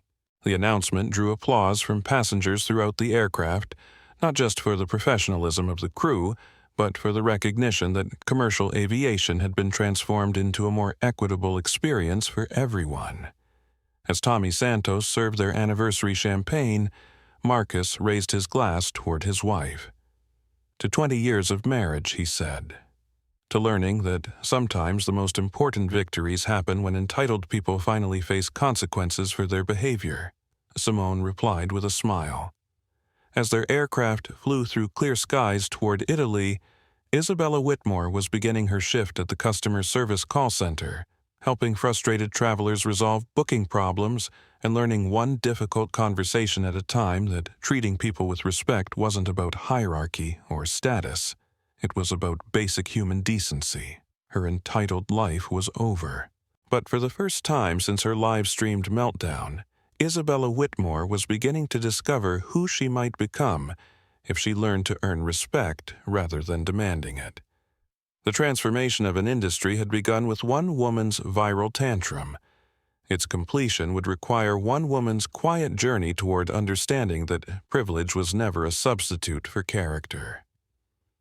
Justice Marcus Rivera reflected as he watched clouds drift past. Their window wasn't always about punishment. Sometimes it was about forcing people to finally grow up. The sunset over the Tuscan countryside painted the sky in shades of amber and rose as Marcus and Simone Rivera sat on the terrace of their anniversary hotel, finally enjoying the celebration that had been interrupted by Isabella Whitmore's entitled meltdown 3 months earlier. Their table overlooked rolling vineyards and olive groves that had witnessed centuries of human triumph and struggle. "Do you ever think about what would have happened if we just moved to different seats?" Simone asked, swirling wine that cost more than most people spent on groceries but less than they'd paid for the ruined anniversary trip that started this journey. Marcus considered the question while watching Italian families gather for evening meals in the village below. Children played in cobblestone squares while grandparents shared stories on ancient doorsteps. It was the kind of scene that reminded him why he'd fallen in love with travel in the first place. Not the luxury accommodations or premium services, but the opportunity to witness how people lived, loved, and treated each other across cultures and continents. "If we'd moved seats, Isabella would have learned that harassment works," Marcus replied thoughtfully. She would have continued believing that money gave her the right to exclude people she didn't want to see. Tommy Santos would have learned that corporate policies mattered more than passenger dignity, and thousands of future travelers would have faced the same discrimination we experienced. Simone nodded, understanding that their confrontation with Isabella had been about something much larger than airplane seating. "In my 15 years as a principal, I've learned that the moment you accommodate a bully's demands is the moment you teach them that bullying works." Isabella needed someone to finally say no. "The question is whether she learned anything from it," Marcus said. The answer to that question had arrived that morning via an email that Dylan Torres had forwarded from Isabella's personal account. The message was simple, direct, and notably lacking in the self-aggrandizing language that had characterized her social media persona, Mr. and Mrs. Rivera. "I know my lawyers advised me not to contact you directly, but I needed to say something that can't wait for legal clearances. 3 months ago, I was a horrible person who treated you with inexcusable disrespect because I believed my money made me more important than you. I was wrong about everything. About airline hierarchies, about passenger worth, about human dignity, and about who I thought I was. Working in customer service has taught me what you tried to show me on that airplane, that treating people with respect isn't about their bank account or social media following. It's about recognizing that everyone deserves basic human dignity regardless of their background. I can't undo what I did to you, but I want you to know that your patience with my behavior taught me more about character than 29 years of inherited privilege ever did. I'm sorry for how I treated you, your wife, the airline crew, and everyone else who witnessed my meltdown. You had every right to destroy my life completely, but instead you used my behavior to create positive changes that will help other travelers avoid the discrimination I tried to inflict. Thank you for showing me that real power isn't about excluding others, it's about lifting them up. Isabella Whitmore Marcus had read the email twice before showing it to Simone, who'd analyzed it with the professional eye of someone who'd spent her career evaluating whether teenagers' apologies reflected genuine remorse or strategic manipulation. I think she means it, Simone had concluded. The language is too simple, too direct, too self-aware to be public relations posturing. This reads like someone who spent 3 months thinking seriously about who they want to become. Now, sitting on their hotel terrace as the Italian countryside settled into evening tranquility, Marcus felt something that had been tightly wound in his chest since the airplane incident finally began to relax. "You know what I realized today," Marcus said, reaching across the small table to take his wife's hand. "This whole experience wasn't really about Isabella Whitmore. It was about us." Simone raised an eyebrow. "How do you mean?" "For 20 years, I've built businesses and accumulated wealth while trying to stay invisible. I've owned companies and controlled industries while living like a regular person from Brooklyn. I've had the power to create change but used it quietly behind the scenes without taking credit or accepting recognition." Marcus paused, watching an elderly Italian couple walk hand in hand through the vineyard below their terrace. Their movements spoke of decades of shared experience, mutual respect, and the kind of love that deepened rather than faded with time. "Isabella forced me to use my power publicly," Marcus continued. "She forced me to stand up and say that discrimination is unacceptable, that money doesn't determine human worth, that respect is something everyone deserves, regardless of their background. And in doing that, she forced me to become the kind of leader I always knew I could be, but was too comfortable hiding from." Simone squeezed his hand. "You've always been that kind of leader. I've watched you for 20 years, Marcus. You've never treated anyone badly because you could afford to. You've never used your success as an excuse to look down on other people. You've never confused wealth with worth. But I also never used my platform to create the kind of changes that could help other people," Marcus replied. "I stayed quiet, stayed invisible, stayed comfortable. Isabella Whitmore, horrible as her behavior was, forced me to step into the spotlight and use my influence to make the world a little more fair." The transformation that had emerged from Isabella's viral meltdown extended far beyond airline policies.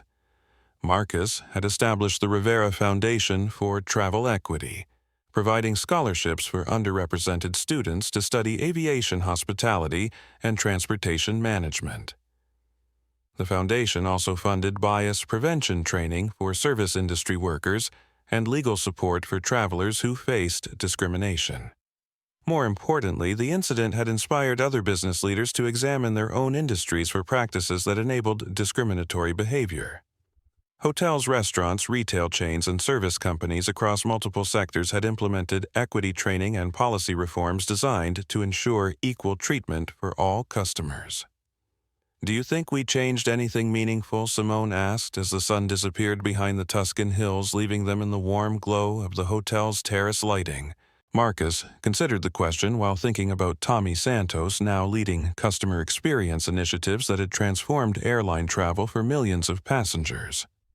About Captain Elena Rodriguez, whose leadership in equity and safety had become a model for aviation professionals worldwide.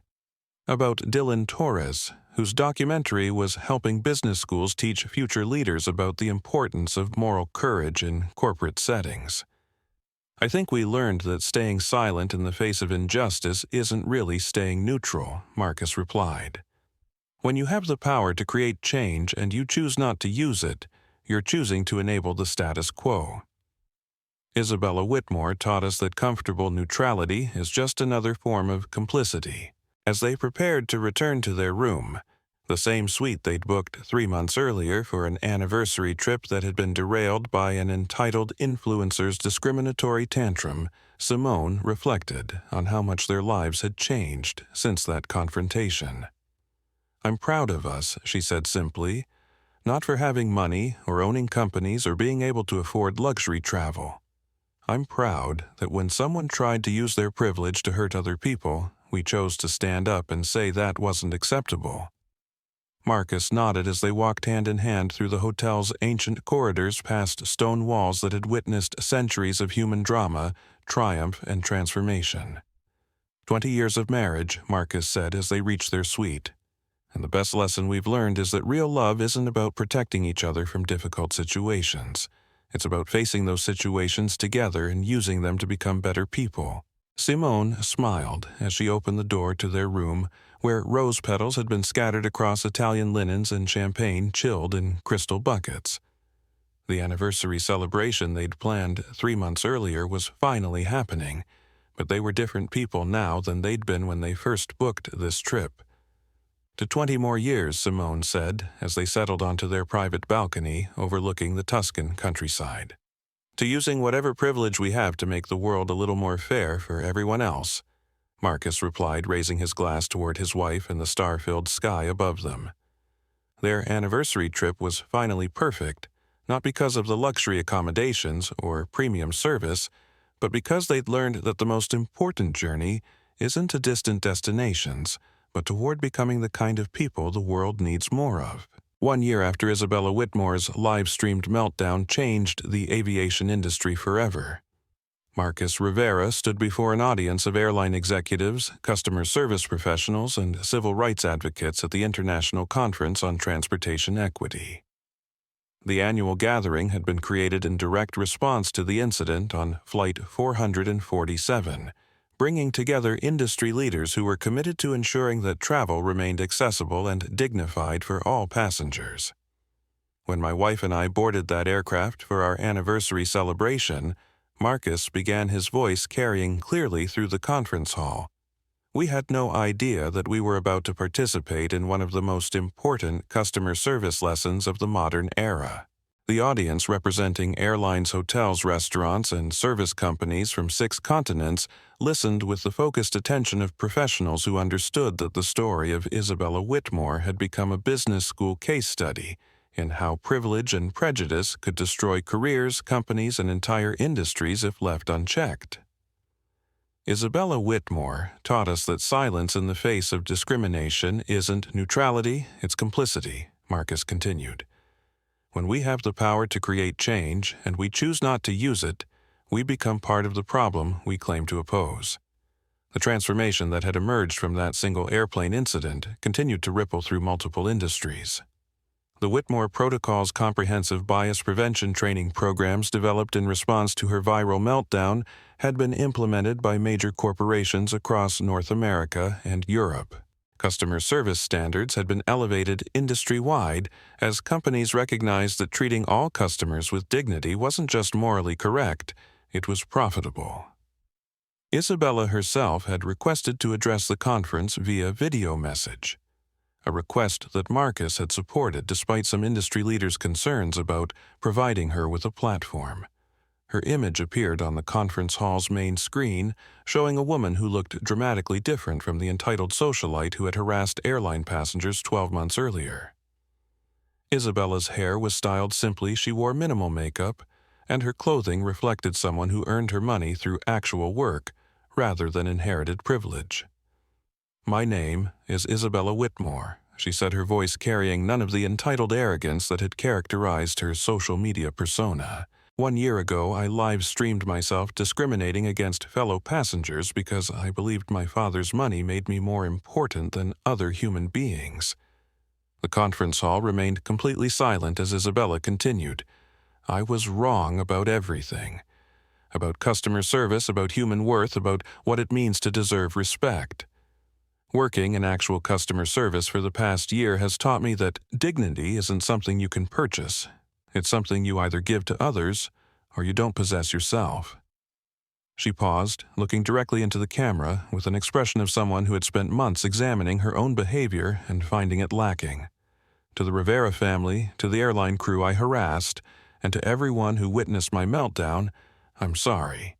Not because my lawyers told me to apologize, but because I finally understand that the person I was that day was someone I never want to be again.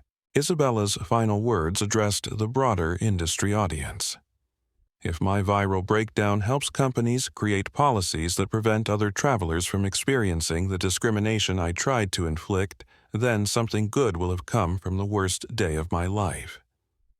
The video ended to respectful applause, and Marcus returned to the podium to deliver the conference's closing message.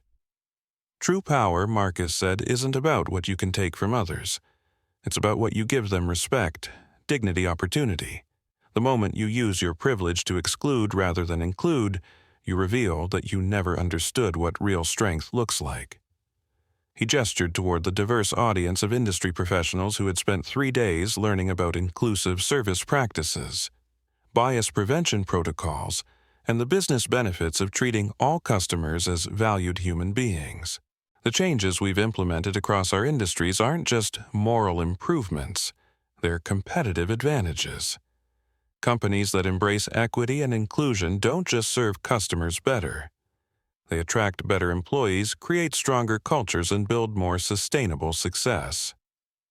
Marcus paused, thinking about Simone, who was back in Brooklyn, serving as principal of a school that had become a national model for educational equity. She declined to attend the conference, preferring to focus on the daily work of creating opportunities for young people who needed advocates more than she needed recognition.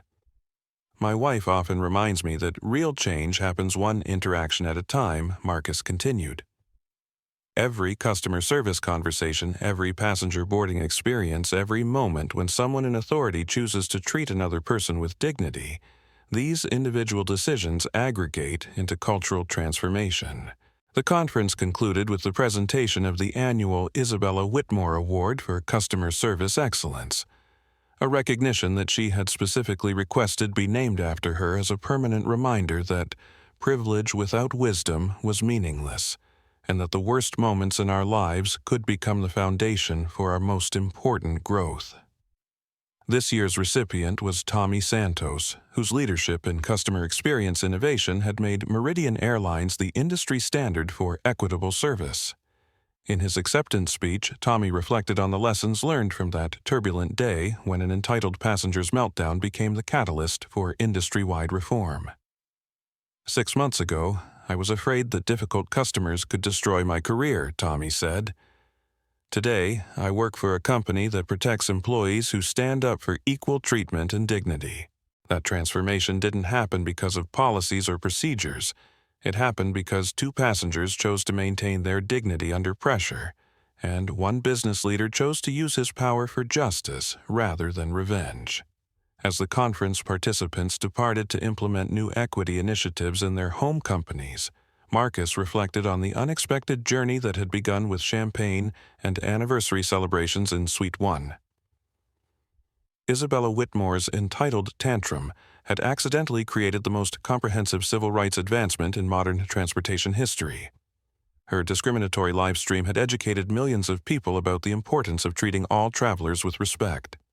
Her viral meltdown had funded scholarship programs, bias prevention training, and policy reforms that would protect future generations from the harassment she had tried to inflict. Sometimes, justice arrived, not as punishment but as education. Sometimes the worst human behavior became the catalyst for the best human progress. And sometimes a spoiled socialite's 30-minute tantrum could change an entire industry's understanding of what customer service really meant. Marcus Rivera had learned that quiet dignity, when confronted with loud prejudice, possessed the power to transform not just individual lives but entire cultures. His anniversary trip had been delayed by discrimination but completed by justice. The skies were finally clear for everyone. Have you ever witnessed discrimination and chosen to stay silent?